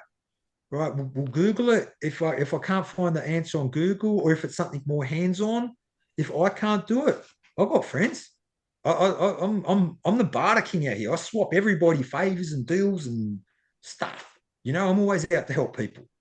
Somebody will know. I don't care if you want to know how to friggin' make jam or learn how to crochet, or I don't care. Well, it doesn't matter. If I've got to pay for a tutor, I'll pay for a tutor. If I've got a friend who can teach you how to like sing or something or whatever you want to do, I'll do it. And that's really, I think it's a really powerful part of why people listen to podcasts and stuff now. I don't think anybody wants to listen to a podcast just because, oh, and I had a trippy dream and there was a Labrador and it went up and it sniffed the bum of a chihuahua. Cool story, right? I think people want to know, if I'm having dreams about certain types of cats, what does that mean? Or if I'm having a dream that my dog was like licking my leg, what does it mean? because we know that sometimes the animal world correlates with our world. Like I know a lady, this is a true story. So Josephine and Terry, they own the Kangaroo Orphanage at Cooperpedia in Australia. They had a kangaroo that wouldn't stop licking Josephine's leg. Finally, she thought, I wonder why this kangaroo keeps licking my leg. She went to a doctor. She had cancer. The kangaroo was trying to tell her she had cancer. Yeah, and sometimes things like that come into dreams. People will have dreams, and there's some meaning in it. So I really think like it's a special thing that we're trying to understand all of this. What's all of this mean? And is some of it, and some of it may just be, some of it may just be your brain just incessantly talking, and some of it may be the brain experimenting scenarios to help you cope. And some of it may be the brain telling you something that happened in the past. And some of it might be forewarning the future. And I think some of it is good because some of it makes us feel wonderful. I've had some dreams where I wake up. I had a dream the other week. It was a sexual dream, but it wasn't kinky or anything like that. It was just, when you have 10 out of 10 sex, right? Let's face it, we've all had 10 out of 10 sex, and you're like, why isn't sex like, and there's a thing about sex. They say sex is like pizza. Even when it's bad, it's still pretty good, right? But you know that like 10 out of 10 sex is 10 out of 10 sex. And I had this dream, and it was just wonderfully like, how when you have that 10 out of 10, it's love and lust and friendship and, hot and sexy and cool and wonderful. And it's just the chemistry is just amazing. And it's just 10 out of 10 sex. I don't know what brought it on. I had this amazing dream and I woke up and I was like, oh, that was beautiful.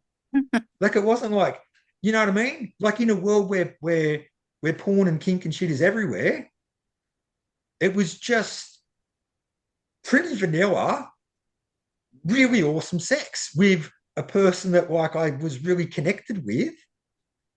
And I was like, oh man, that was beautiful. Now if we can measure that vibration and how that felt for all those minutes or seconds or hours, however long that dream actually takes, and where that's buzzing up there, versus when I have the terrible, terrible, crazy nightmares that are like down here. Like, how do I get more of those good ones? Because, like, how they do the water experiments and they freeze water, right? They freeze water into crystals, right? And they'll tell the water. And I've tried this for years. When I was out in the drill rigs, oh God, for 2 years I did that, 168 hours a fortnight in 48 degrees. And you don't even get a break. There is no lunch break. There is no morning tea break. There is no afternoon break. Work, work, work, work, work, work, work. Yeah, terrible. That's what I did to get a deposit at $25 an hour flat rate. And so I was starting to do a lot of this sort of stuff back then, and I heard those water experiments. So I'd write on the inside of the label, and then I'd put it on a bottle, and it'd say, you're so happy you've bought your house at the beach when I wanted to buy a house, and these guys, you friggin' see you, blah, blah, blah, blah, see you, see, 12 hours a day, 12 hours a day, 12 hours a day. Didn't care if you had brothers, if you like motorbikes, do you like nothing? Shut up, CUNT, go make me more money, because he's making big bonuses, hundreds and hundreds and hundreds of dollars a shift. The harder he gets me to work, like slavery. I'm getting paid, but he sometimes double my wage a day in bonus if he works me harder. And so I'm sitting there, how do I not quit? I want to buy a house, I don't have family that's going to go guarantor on my own. How do I cope? How do I just keep doing this and not knock this guy out? And so I'd put in a bottle, you're so happy, you're walking your dog on the beach, that you bought. Congratulations, Trevor. And I'd stick it on a bottle. And out there, because it's 48 degrees, you have to drink 10 litres a day of water. And so I'm telling the water these messages and I'm drinking it.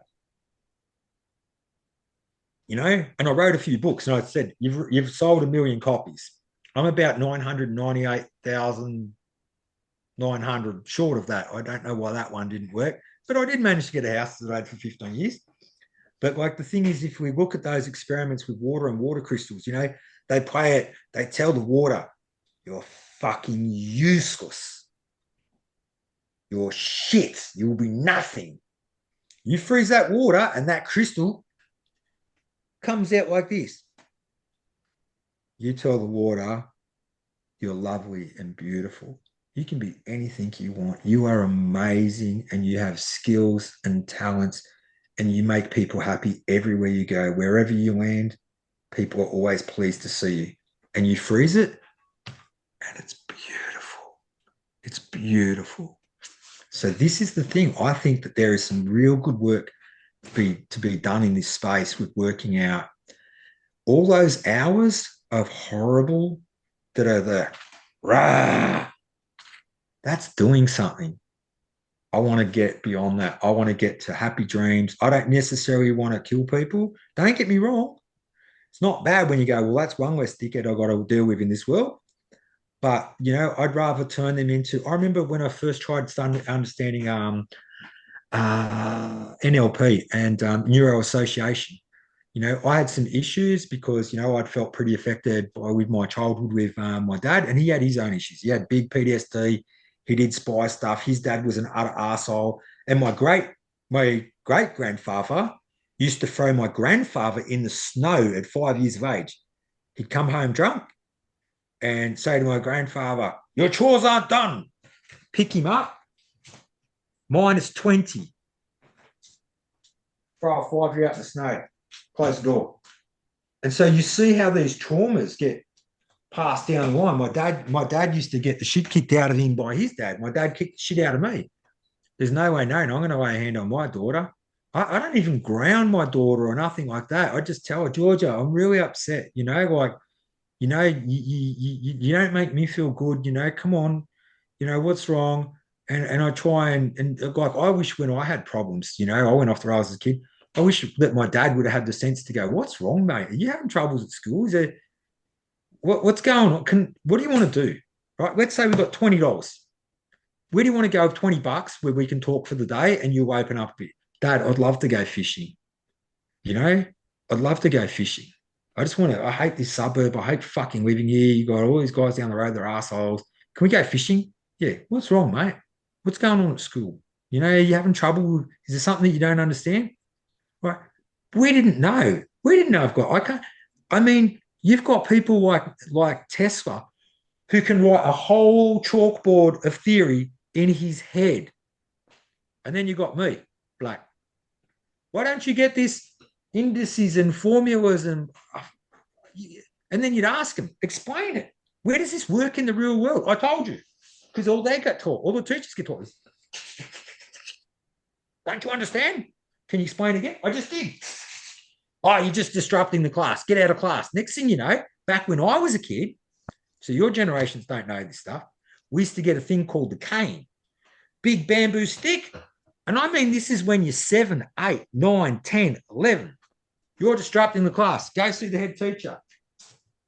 You put out your hand as a little kid and they get a fucking bamboo stick.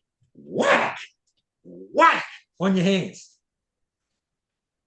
Because you can't understand the shit that they put on a chalkboard, that they can't explain to you how the fuck does this work in the real world. And the reason they can't explain it is because they never had a real job. They liked school. They finished school. They went to university. They were good at university, but they were never concreters. They can't explain to you the formula of concreting because they've never been a concreter. If they could say, okay, what do you like? I like motorbikes. Okay, you've got to build a garage to put your motorbike in. You need concrete floor, don't you? Yeah. Okay, how big's your motorbike? How many motorbikes are you going to fit in there? Oh, I've got one, Dad's got one, and my sister's got one. Okay, 3. All right. So how about you make it 3 meters by 3 meters? How thick are you going to make the concrete? Oh, I don't know. Will the car go in there sometimes? Oh, maybe Dad will put the car in there if he's got to do some work on the engine or something. Okay, so it's got to take about a ton. All right. So it's got to be about 100 mil thick. So 3 by 3 by 0.1, there's your concrete. Got it. Understand it. And that's the thing. People don't know how to give people tools. And then they sit there and they go, you're stupid. Freeze the crystal and what happens? Yeah. So it's a crazy world, isn't it? Yeah. Just It's becoming imagine. less crazy, though. It's good. It it is and it isn't. There's still like Yeah. it's I don't even know where to say this. I feel it's becoming less crazy, but at the same time, the more that actual reality unfolds, it's pretty crazy when you think about all the truths that we know and that are coming to Yes. light, but not fully in the mainstream yet. It's quite it's amazing. It's spectacular. It's magnificent. It's magical, but it's definitely a little crazy and awesome. Yes. And Yeah, scary. If you definitely. look at where if you look at where AI is going and all that sort of stuff, it's also scary. And I think this is a very pivotal time in history where they're trying to push us way back down even to the second dimension. I mean, like there's a concentrated effort for you, all under control, digital ID. We know everything about you, where you go. And we're like, hey man, we want to be like up here and just doing good and being good. And there's more than enough resources. Well, you figure you get the three richest guys in the world, you've solved poverty. Mm, They won't do it. They yeah. will not do it. They Well, will not do it. there's the 1% that's in control, and we only need a little bit more than 1% to, you know, overcome that. And we've already got that many people woken up, and there's more waking up by the second. So, in my eyes, we've already won. We've done this. We're just remembering that we've done it and just kind of watching the movie play out. I mean, of course, there's still work we have to do because the concept of all these timelines overlapping and, kind of like you're talking, Trevor, about the pictures that you were taking of this girl that you were with and they were literally fading away in your lifetime. We still have to keep trying, even though we've done it. Like the world that we want to live in, the universe we want to live in, the golden age, whatever you want to call it, it already exists. We just got to keep ourselves going in that direction. We're already aimed towards it. We're Yeah. already on that track. We just got to keep going. And part of that is through understanding your dreams, learning to shed away all the lower vibrations, keep your Yeah. frequency up. And part of that is come be on our podcast, come have your dreams interpreted, talk about dreams, learn about how to do all these things. And definitely that is a platform that Billiana and I want to offer to people. It's just, as you said, Trevor, give people the tools that they can have to be the best version of themselves. Yep. Yep. And that I think Yeah. is the big part of the hive mind ascending. And that is realistically, I if you have believe to in stop you for 1 second. I have to say, hive mind puts a stab in my heart because I don't think we're a hive mind. We're definitely a collective conscience, yeah, but I feel it's a hive mind that has kind of put us under control. yeah, So I get you. yeah, so it's just for me, it's everybody has different terms for different things, but for me, hive mind does not sit well with me. Maybe it resonates with other people, but I like to think Uh, because when I well, think let's hive, sorry. no, you go. Oh, I was just gonna say, when I think hive mind, I feel like we're all just like little workers that, there's like somebody says, okay, go do this, and everybody's just like, okay, we're gonna go do this. But we are individuals and we have free will. So that's why hive mind doesn't really work for me because the hive mind mindset to me means that we don't have the free will. No, I get you. Well, I'll give you an example. So, I'm aware with what I do, and because I've um, basically assisted the freedom movement here and there.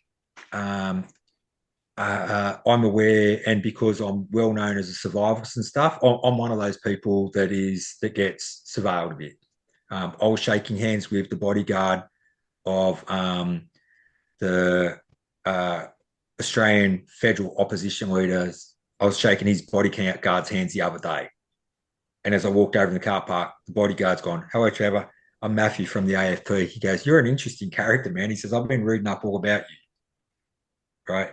So at my level, I realize that, people are curious about where I might have influence or opinions or assist others or whatever. And which we can see from this is all well-meaning. So sometimes you see people who have a little status on their Facebook, and you're like, it's a weird status. Why are you like being all threatening to people? Like, it's okay, the person down the street's pissed you off, but you're making a status post that's kind of like to your little friends and followers, right? But I understand that they look at this stuff with me, right? And so I put one on the other day because I'm very consciously aware, and I know this in writing, of who local government is getting to look at me to sit there and stop me from putting a spotlight on all of their things. And so I put a little statement on there the other day, which might sit with you better. And it says, 2025 is the hold my beer year.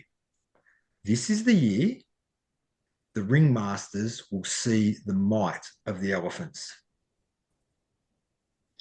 And so I think if there's a way you could explain that in a better sense to make it sit well with you, if you see that, like we've said, there has been a great reset. Klaus Schwab confirmed it in the book, The Great Reset.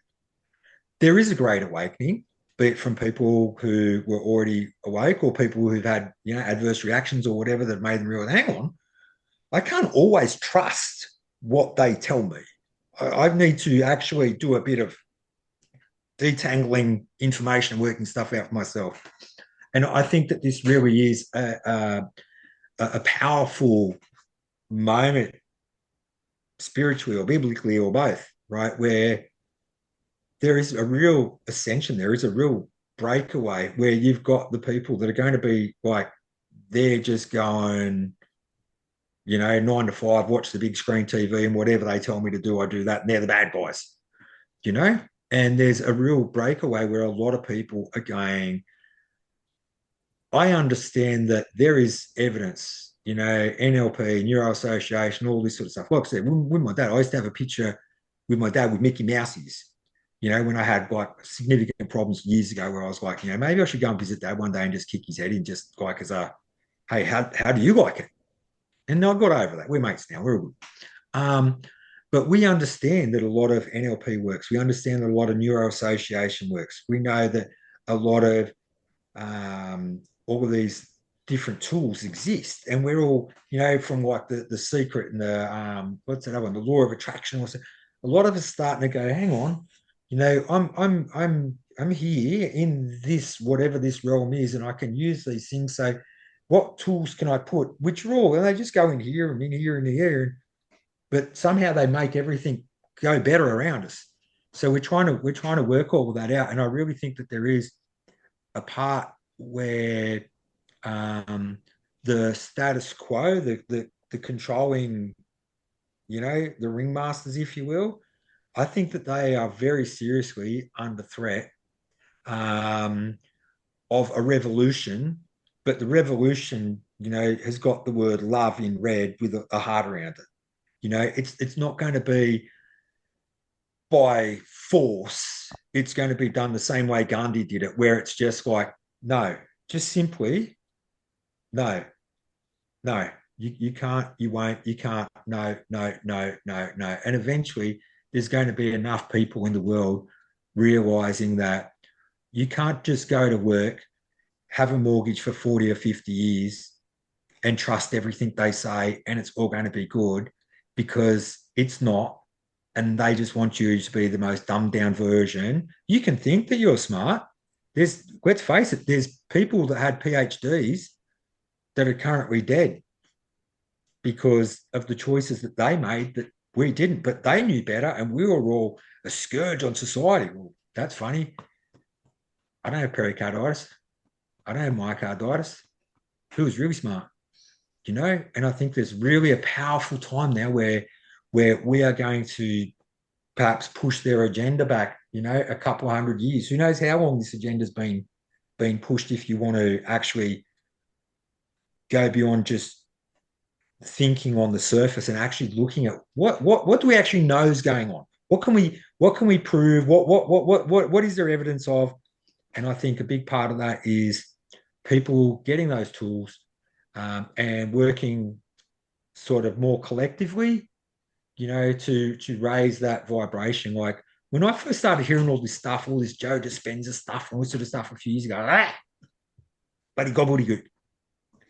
And the more I've looked into it and the more that I've understood it, and I started like listening to like Tony Robbins and stuff with like Neuro Association, 20, 25, 26 years ago, when I first realized I've still got trauma from being a child, and I thought I've got to snap out of this and like, and it's, and that, and a part of that is forgiving and a part of that is forgetting. I can't blame my dad because he copped it as bad as me or worse off his dad, and his dad copped it as bad or him off him. And so, okay, I forgive it and I'll forget it. But how do I not do that? Okay, so let's get some tools and let's do that. And I think all these things are whatever you diagnose as a problem, if you look at a solution and you say, okay, I need some tools. I need, like I said to my daughter, all right, if you want a hand on what the next thing is, I actually know two people with fashion degrees. One was a CEO of an international brand, and the other one's still a fashion designer. Go talk to those girls because they know they'll tell you what you need to know. And the same thing with all this. You're scared that somebody's like threatening you and stuff. Okay, I'll teach you how to stand up. And if like me, I don't need blokey help of, like in our world. Harden up, mate. What's wrong with you? Bloody going on about dreams, bloody everybody has nightmares, blah, blah. A guy sent me a thing the other day from this guy, and he's like world kickboxing champ or something. One of my good mates who's really awake, he sent it to me. And he says, world kickboxing champion. And he goes, well, men have a little whinge about nightmares. Nightmares are good for you.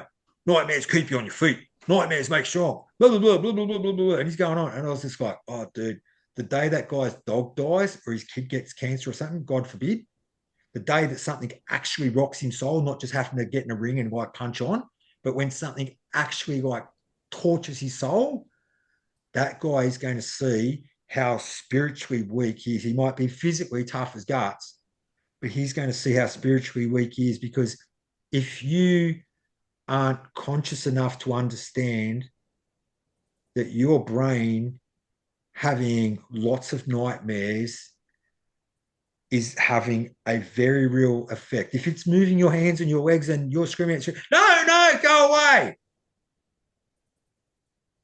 You bet your bottom dollar that is having an absolutely real impact on your mind and on your central nervous system and on your health, your immune system, your everything.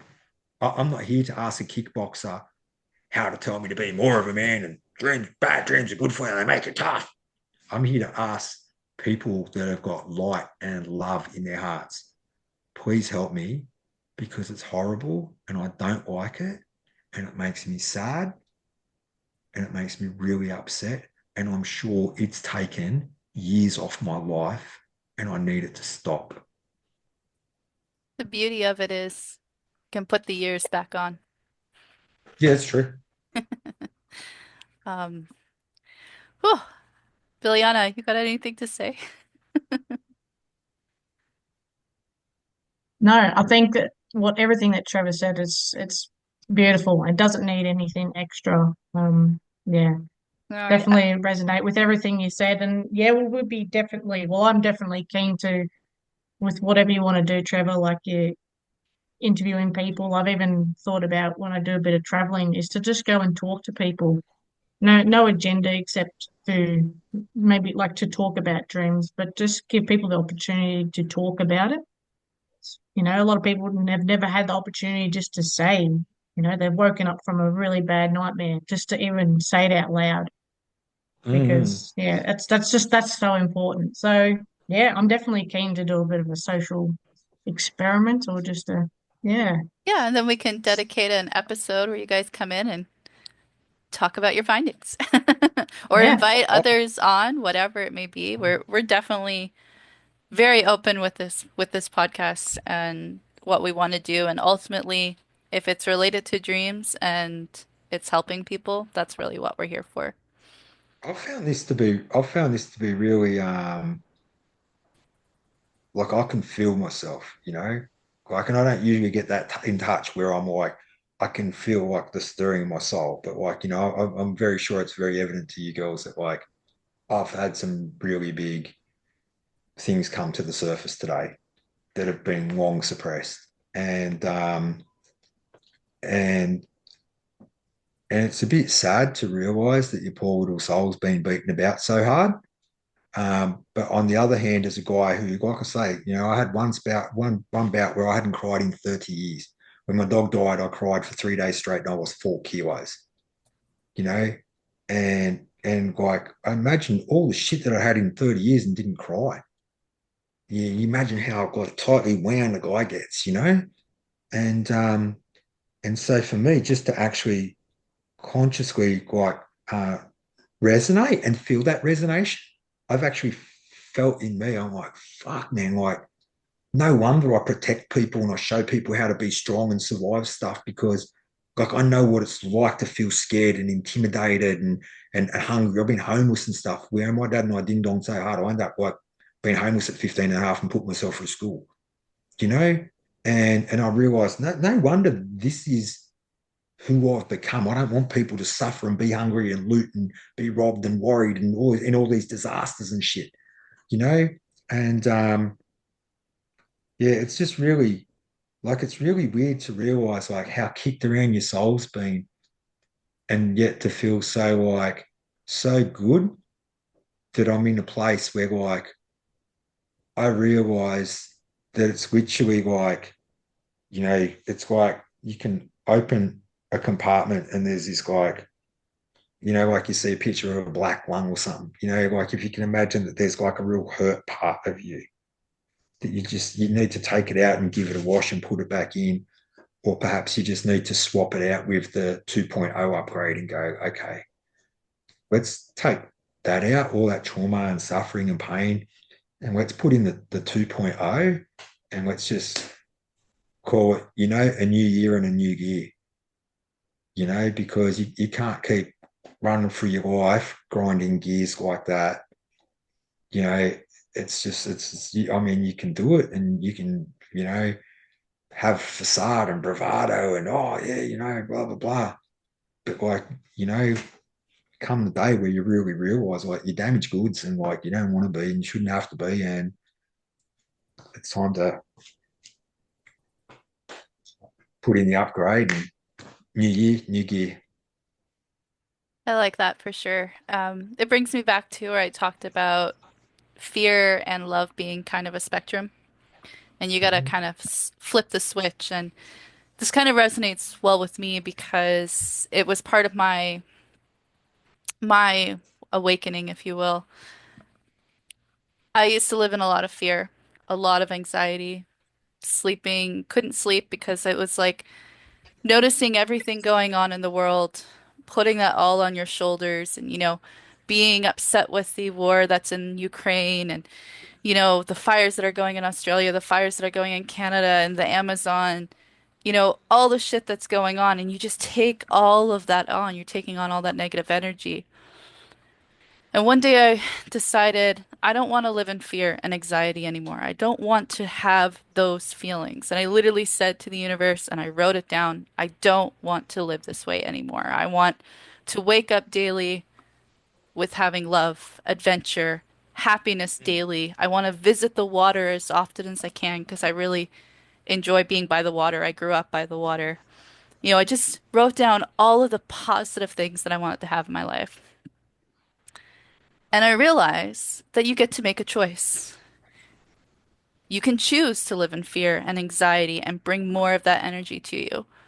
Or you can choose to have love, adventure, happiness. And, we know what the 1% are doing. We know what the overlords, the ringleaders, whatever you want to call them, we know they have a plan. We know that they're trying desperately. They are literally trying so hard to Mhm. bring us down. But guess what? They are No, I don't know. failing miserably. And Yeah. that makes me even happier. The harder they Mhm. try, the higher my vibration goes. And you always have a choice. And the main choice you have is you can focus on you, your life, so making your soul the best version that it can be, is going to affect somebody next to you. Like you talk about, being a friend to your daughter, changing that script from how it was from your dad to you to, all those past generations. We're literally flipping the switch. We're making the choice. And Billiana and I kind of come to know each other for this podcast because she was featured on a podcast called Rock the Ripple. And when you make changes in your life and you focus on you, you create a ripple. You become a rock in the ripple that if you've ever thrown a rock in the water, you know it has these waves that just go out. And so if you raise your vibration and you decide to live with love and happiness and all these positive high vibrational frequencies, you become a rock, you become the ripple in the collective conscience.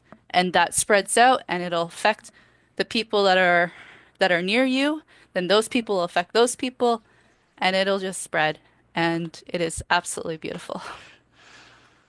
Reminds me of Yes. Nelson Mandela's 1994 inauguration speech. He Oh, thank you. said, he said, we ask ourselves, who am I to be beautiful, talented, gorgeous, and fabulous? Actually, who are you not to be? You are a child of God. When you let your own light shine, so too you allow those to shine around you. It goes on and on, but it's a really good sort of way to look at it, you know. I think you're 100% right. I've even seen since I did a survival course the other week, right? 129 people turn up. I did all this survival stuff and I didn't know it, but one lady was on the course and the next day I said to somebody, oh, I've got to go meet XYZ, this guy, right, who's an expert on constitutional law and that, like the ways that you fight governments and local governments with their higher laws. And I said, I've known it for a few years that this stuff exists, but you've got to be like a genius to work out, to read all these big books, there's books to understand this. And they said, that such and such husband, she was on your course last night. I said, oh, really? And said, yeah, over there. My friends and I were going to go walk down to take a horse down to this river. Walked past, I waved at him, and I've gone over. And he's opened up the door from this little, what do you call it, like a chalet he was renting at this place. And I said, hey, and he said, and I went to go, and he said, I know you're Trevor. And he goes, man, my wife was raving about you. This guy Trevor is so awesome. Blah, blah, blah, blah. He taught us this and he taught us that. Blah, blah, blah, blah. And I was like, oh, wow, that's awesome. And he goes, oh, man, she wants to do heaps more stuff. She, like, everything you know, she wants to learn. And I said, I like swapping people. I've had terrible troubles for 3 years with council. I said, could I do a deal where I teach you everything I know about survival and you teach me the constitutional law, but I don't have time to become an expert. Explain to me what I need to know so that I know what my rights are in that. But can you do the legal part for me? Like, because I know there's special paperwork and shit that you can do, but I don't understand all. And he goes, take my hand. Before I'd even come back from a chuka, all that paperwork, right, was already in my email. He goes, right, email all of this to him and you watch them shit themselves, right? Then I know a bunch of people here, right, that have known. Everyone here knows that me and the council have been ding-donging for years. The last 2 weeks, I've had days this week. You want to talk about the ripple in the pond? I've had days this week where I've sat down with people for 12 hours a day writing out freedom of information requests and stat decks. And every day, more and more people come with more and more things because they've always known you can't fight them because they've got the state government on their side, right? So no one's going to do that. But I've been told by the federal government how to go over the top of them. And now everybody knows Trevor's got the game plan. He knows how to protect himself. And so he can tell you how to protect yourself under constitutional law so they can't harass you. And this is how you submit the paperwork to go right over the top of their heads, right? But for 3 years, a guy the other day, him and his wife are literally in tears going, oh, Trevor, 3 years we've been the same. For 3 years we've had troubles. And we're like, we can't sleep. We're so panicky. He goes, I've taken up cigarettes again. He says, oh, it's just terrible, terrible. And he says, we've been asking, when's somebody going to come? Why is nobody helping us? Aren't there other people? And I said, I asked myself the same thing. And 3 years later, I had a chance encounter with the person that knew how to tell me that first tool that I needed. And then that got me to do the next couple of steps. And then the federal government went, oh, you're doing this, what you need to do, and nobody told me how to do this for 3 years. You do it that way, and you're going to get your result. And now people are telling each other. And this is the thing. When we've got those tools that we need, and we can be that ripple in the pond, like I'm seeing that in real time at a point where we might even take down a state government. I don't know if we will or not, but we might do some things in the freedom movement that are unprecedented on planet Earth. And it just comes about because you've been saying to the universe, I don't want to live like this. I want to be happy. I've done nothing wrong. I've been saying to Lord, I say this prayer to God. Please, God, please put the people, the places, and the events in my life to make me grow and prosper and to make you happy. And so that I've got a good, fulfilling life and that I've got a peaceful afterlife. And the next thing you know, like all these little connections just start coming about. And it really makes me think at a Christian level, it makes me think like, this isn't me. And this isn't coincidence. This is that collective consciousness, as you call it, or some people call it the universe. I think it's God. Sitting there, and it takes a long time because we're not the spider and we're not the web and we're not the tree. We're one little thing in which we're the Amazon, but we're not. If you look at your background, if that exists and if it's not a flat world, whatever it is, I really don't know. Is it flat? Is it round? Is Honestly, it a dome? Who knows? yeah, it's beyond me. But let's say that there's at least stars in the sky and there's whatever and whatever and whatever and whatever and ever. Well, the actual truth is, I'm whatever this bag of meat is sitting on the chair in Billy's kitchen in what appears to be a house, what appears to be a suburb, what appears to be a state, what appears to be on a continent, that appears to be on a globe or a flat plane, whatever. But it's all somehow all interconnected and pulled and woven and sometimes, like, and I think that's a part of like the time. We're like post haste, but I want this done by Wednesday. But you don't realize that ripple in the pond, how many things have to happen to get all those little balls to line up or to get all those energies. If you want to look at your thing with the gong, right, to get all those energies lining up till the day you hit the gas and you're just punching it through green lights. Doom, doom, doom, doom, doom, doom, doom, doom, doom. And the next thing you know, massive things are happening. But we don't realize there's things that you would have. How long have you guys been doing this podcast? Well, together since November? Okay. Yeah, something like Yeah. that. Yeah. Yeah. Right. But Billy and I've known each other a few years, right? Billy's about to leave soon. How is it that all of these things just seem to just come together to the point where we're on here and we don't realize somebody that's watching this is going to resonate. There's probably a bloke out there that's never truly been in touch with how much his portal soul's been kicked around. And he would have seen me just then because that rocked me. The stuff that I've told you girls today, that rocked me. And there'll be somebody here, male or female, that'll watch this and go like, shit, man, I know exactly what that's like. Like nobody's ever been able to get me to actually realize that's where I am. And I do. I need to upgrade. I need to throw that one out and I need to get those tools and put them in there. Like it's really it's just powerful stuff. It's powerful, powerful, powerful, powerful stuff. it's really been. I feel like I don't know if I need a nap or a chocolate milk or a swim or something. Like it's really been a real heavy day to get in touch with yourself because like where I think as we start understanding like a bit of cause and effect and the butterfly effect and even what's the other one? There's the Kisker effect.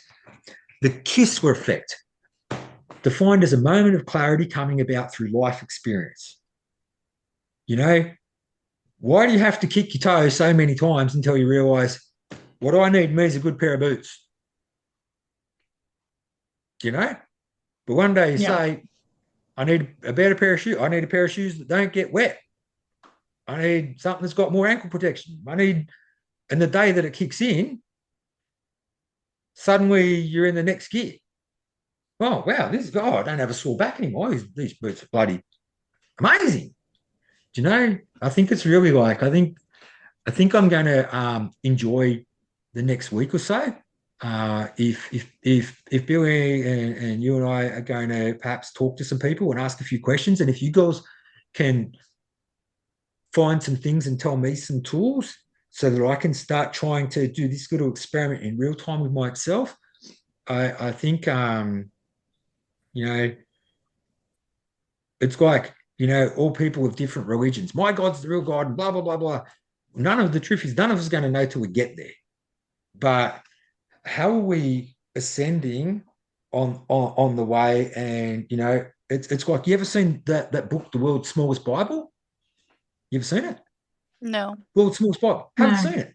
Well, I've Amazing. seen it. I've Oh, seen the world's smallest Bible that went no. to like space or whatever. I saw it on like Pawn Stars, but I don't think Well, that's what you're talking about.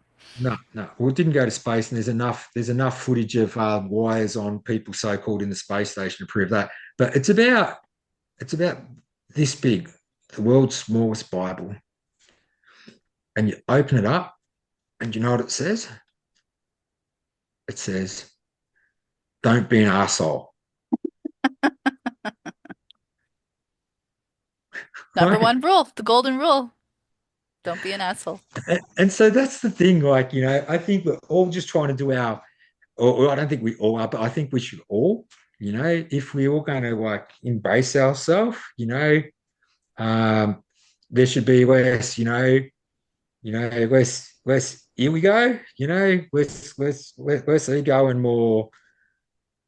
Okay, if I'm going forward, like let's really do the the work, you know, like the work, you know, and get somewhere because you know there's it's like I say to my daughter with farming, you can only get away with so much for so long, and then one day it catches up with you. You know, that could be, bugger, I know those trees need watering.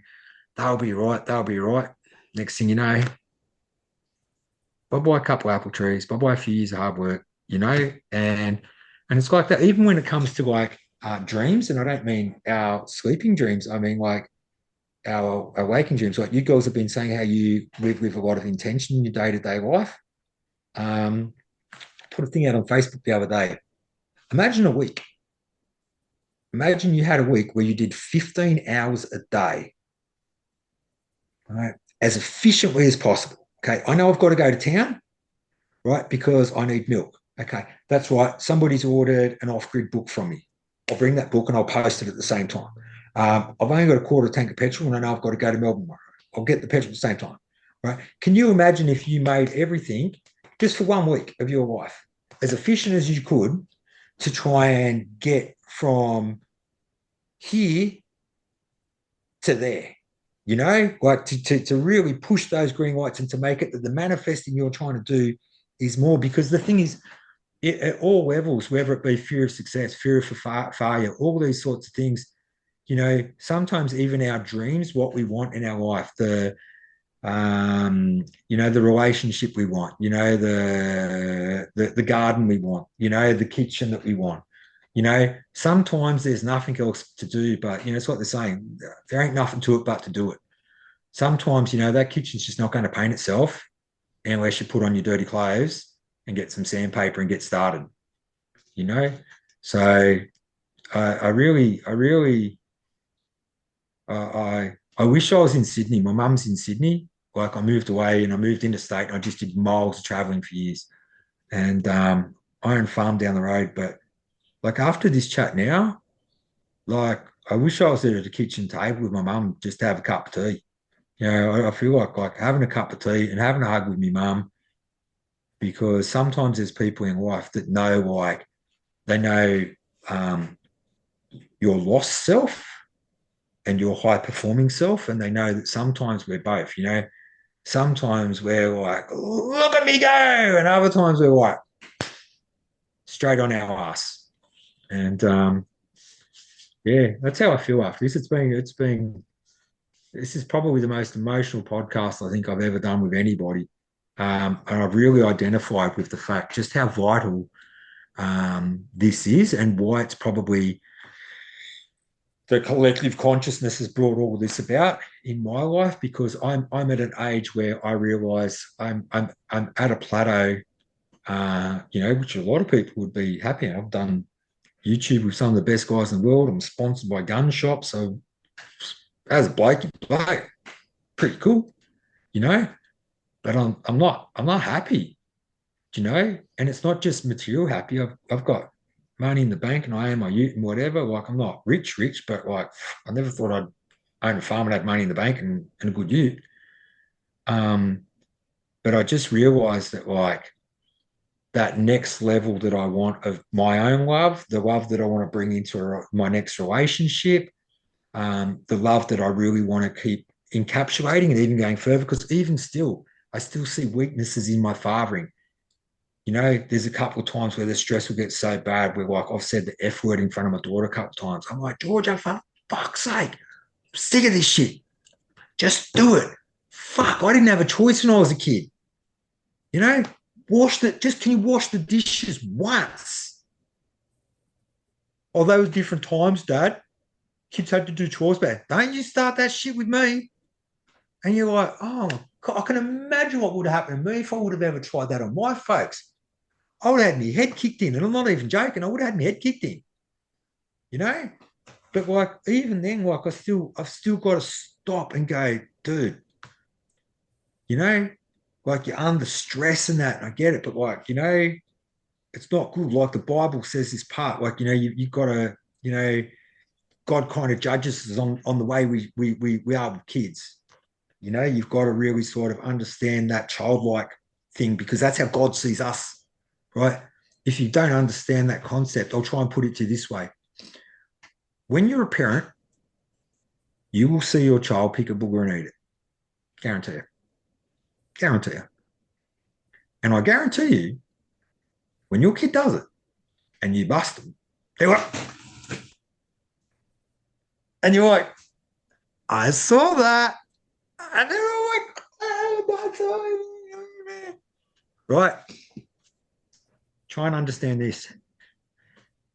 Whenever I fuck up, and I fuck up, I've broken hearts. I haven't been perfect my life. Definitely not. Right. God sees me as the kid picking a booger and eating it. And he's like, it's nothing. Do you see? You're forgiven. You're forgiven for so long as you don't keep on perpetually being an asshole and you say sorry and you try and improve yourself and whatever, God or your universe or whatever you want to call it understands like, you know, you're smart and you can this and that, and you might have a good bloody score at university, you might have had a master's degree or whatever. Okay, make a seed from scratch. Go. You'll never do it. You'll never do it. And so long as you can't do something like that, you're just the kid that eats boogers. And that's cool. Because God, the universe, they know. You're still like, you know, it's okay. You're loved and whatever, and you kick goals and you fuck up, and it's all part of it. It's just like it's like the Egyptians used to believe that your soul is weighed at the end of your life when you go to the next life. Your heart is weighed on its good deeds and its bad deeds. It's literally an atomic weight. You know, like sometimes I try and picture, you know, how does God understand like all the thinkings and the thoughts and stuff, you know? And sometimes like you think it's an actual thought thing, you know, like a seeing thing, a conscious thing. And other times I think it's probably more like atomically formulaic, you know, it's like if you can imagine like in vibrations, imagine that. It's just simply like on the old equalizers on stereos. I don't know if you ever remember equalizers. It's pretty old school for us old people. But like, you know, you imagine the little fluctuating levels, you know, and maybe that's how it is, you know, like it's just a sort of where you are in that dynamic pattern determines, you know, there's a part in the Bible um, where it says, you know, like if you do good things, I'll make your path straight. And I've really realized that, like, sometimes, you know, um, and I've been through some enormous kicks in the teeth in life. And sometimes I realized that a part of that might have been God going, I don't want you on that path, you know, and you might be having a great old Randy time being on that path, but, you know, that's a little bit too kinky, or that's a little bit too aggressive, or that's a little bit whatever, you know, and like realistically, I want your soul to be in this spectrum here. You know, this isn't the right person for you because you're meant for something higher than, you know, those base level sort of instincts. You know what I mean? If you can understand it as that, as like um how do you say it? Like, you know how there's some very base kind of things that can satisfy us, and then there's like the higher levels.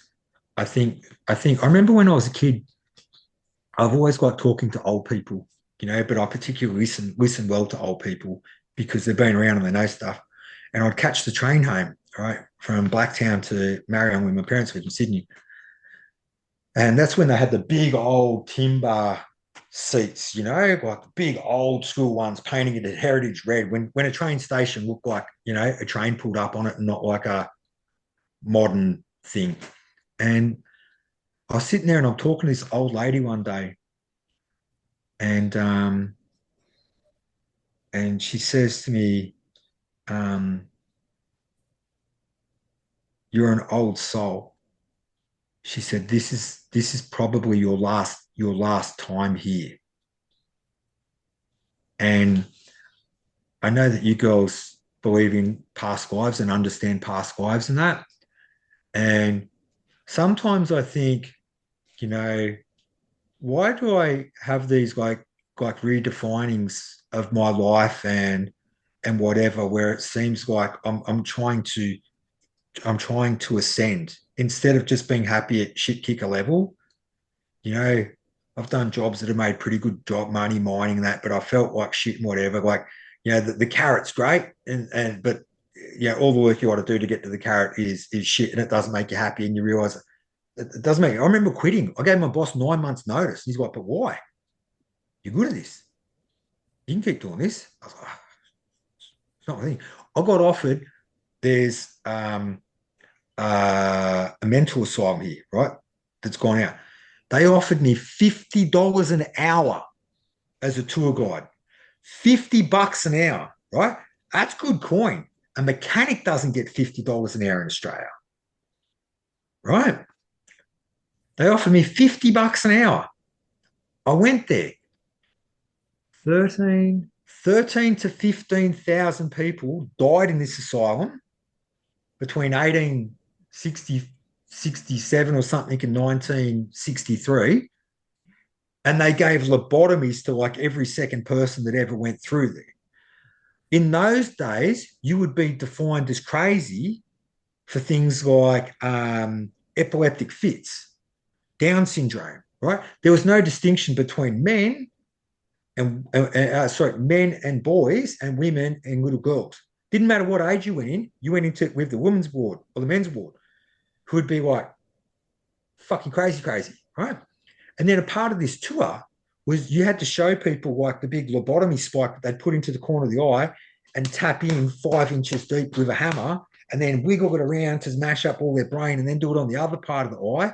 And then you had to show people where the hospital beds were, where the people would shake so hard, getting electric shocks, that they would snap their bones, shaking, tied to a bed. They would snap their own bones, and all the linos fall out, and there's cups like this big of concrete. You can see where all the concrete's missing under the hospital beds from them shaking so much. And I fucking walked out, and I was like, fuck, yuck, like fucking yuck, right? I have lost hundreds of thousands of dollars that I worked for my whole life. No one gave me shit, and I work like a dog for it all, doing 7-hour weeks in the desert. Right? I've lost hundreds of thousands of dollars out here thanks to this council. Do you think I don't want $50 an hour? But I can't do it. I can do it. I'm a mad tour guide. Look at me talk. You want me to talk for 27 hours more straight? I can do it. But I was like, I couldn't, if they said to me, Trev, you're awesome, man. You're funny as fuck, and people know you from YouTube, and we'll give you $100 an hour. No, I can't do it. I can't make money sitting there talking about 16,000 poor bastards that were tied to beds and had their frigging brains mutilated because the science thought that was the way to treat them. I can't do it. I just can't do it. I think, honestly, I think that lady might be right. I don't know, because in Christianity, apparently I'm like, this is the one, this is the me, and at the end I go there or I go there, and that's it, right? But realistically, I think there might be more on top of that. I still think the Bible is reasonably true and correct. Not all of it, but some of it's quite gobbledygook for me. I think the basic premises of it is quite true. But I think that maybe it's not just one go at it that you get here. And I think that lady might be correct. Maybe I've done this a couple of times, and there's something in us, perhaps, where we're naturally just always meant to be down there. Or perhaps you do have to go through a few trials. Maybe it's like a cat with 9 lives. Okay, get a bit better, a bit better, a bit better. Like I had my palms read in South Australia a few years ago, and it's $90 to get your palm read. You know how much the guy charged me? He didn't. He said, you have got the most fascinating hands. He said, I've been doing this for 30 years. You've got the most fascinating hands of anybody I've ever met. He said, I don't even want to charge you. And he showed me things in my lines, and he said, like, you've had near-death experiences where you should be dead. Yeah? And I said, yeah. And he said, these lines here, these are angel lines. And he says, you did something very significant in your last life of good.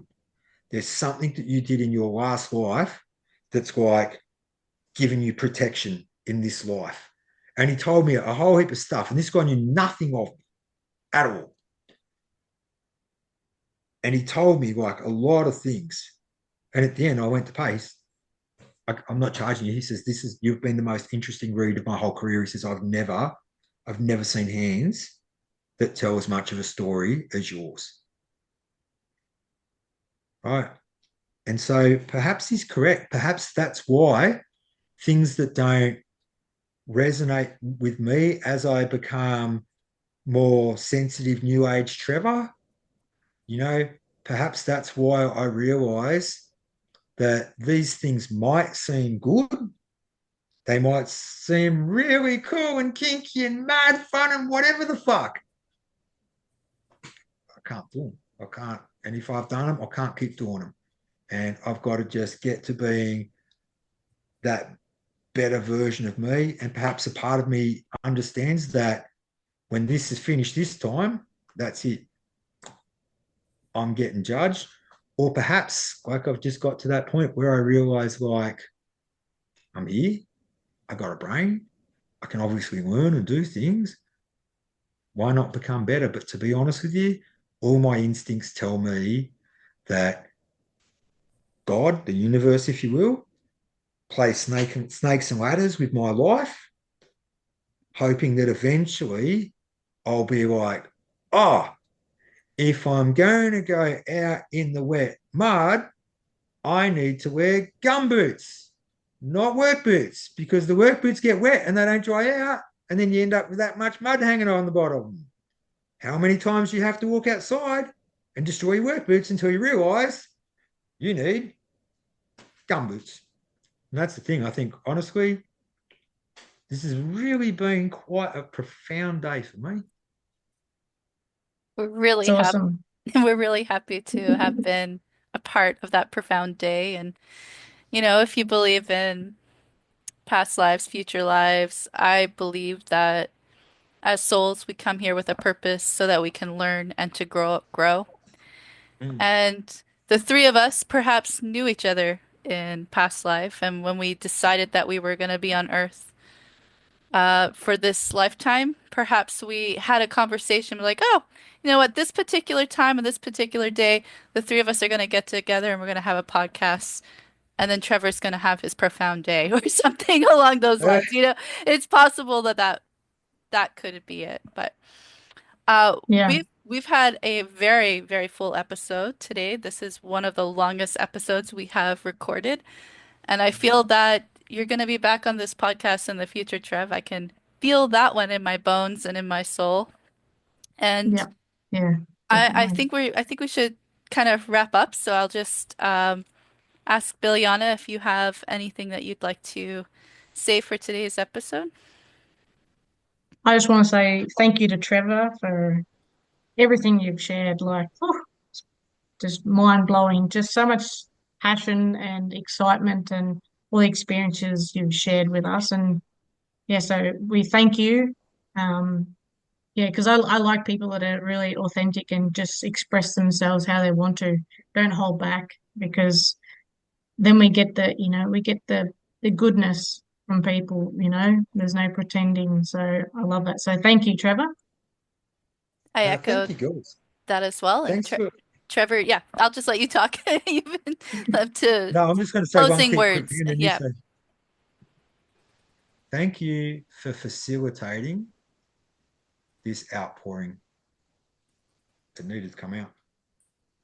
Yeah, Absolutely. you're welcome. You're We're welcome.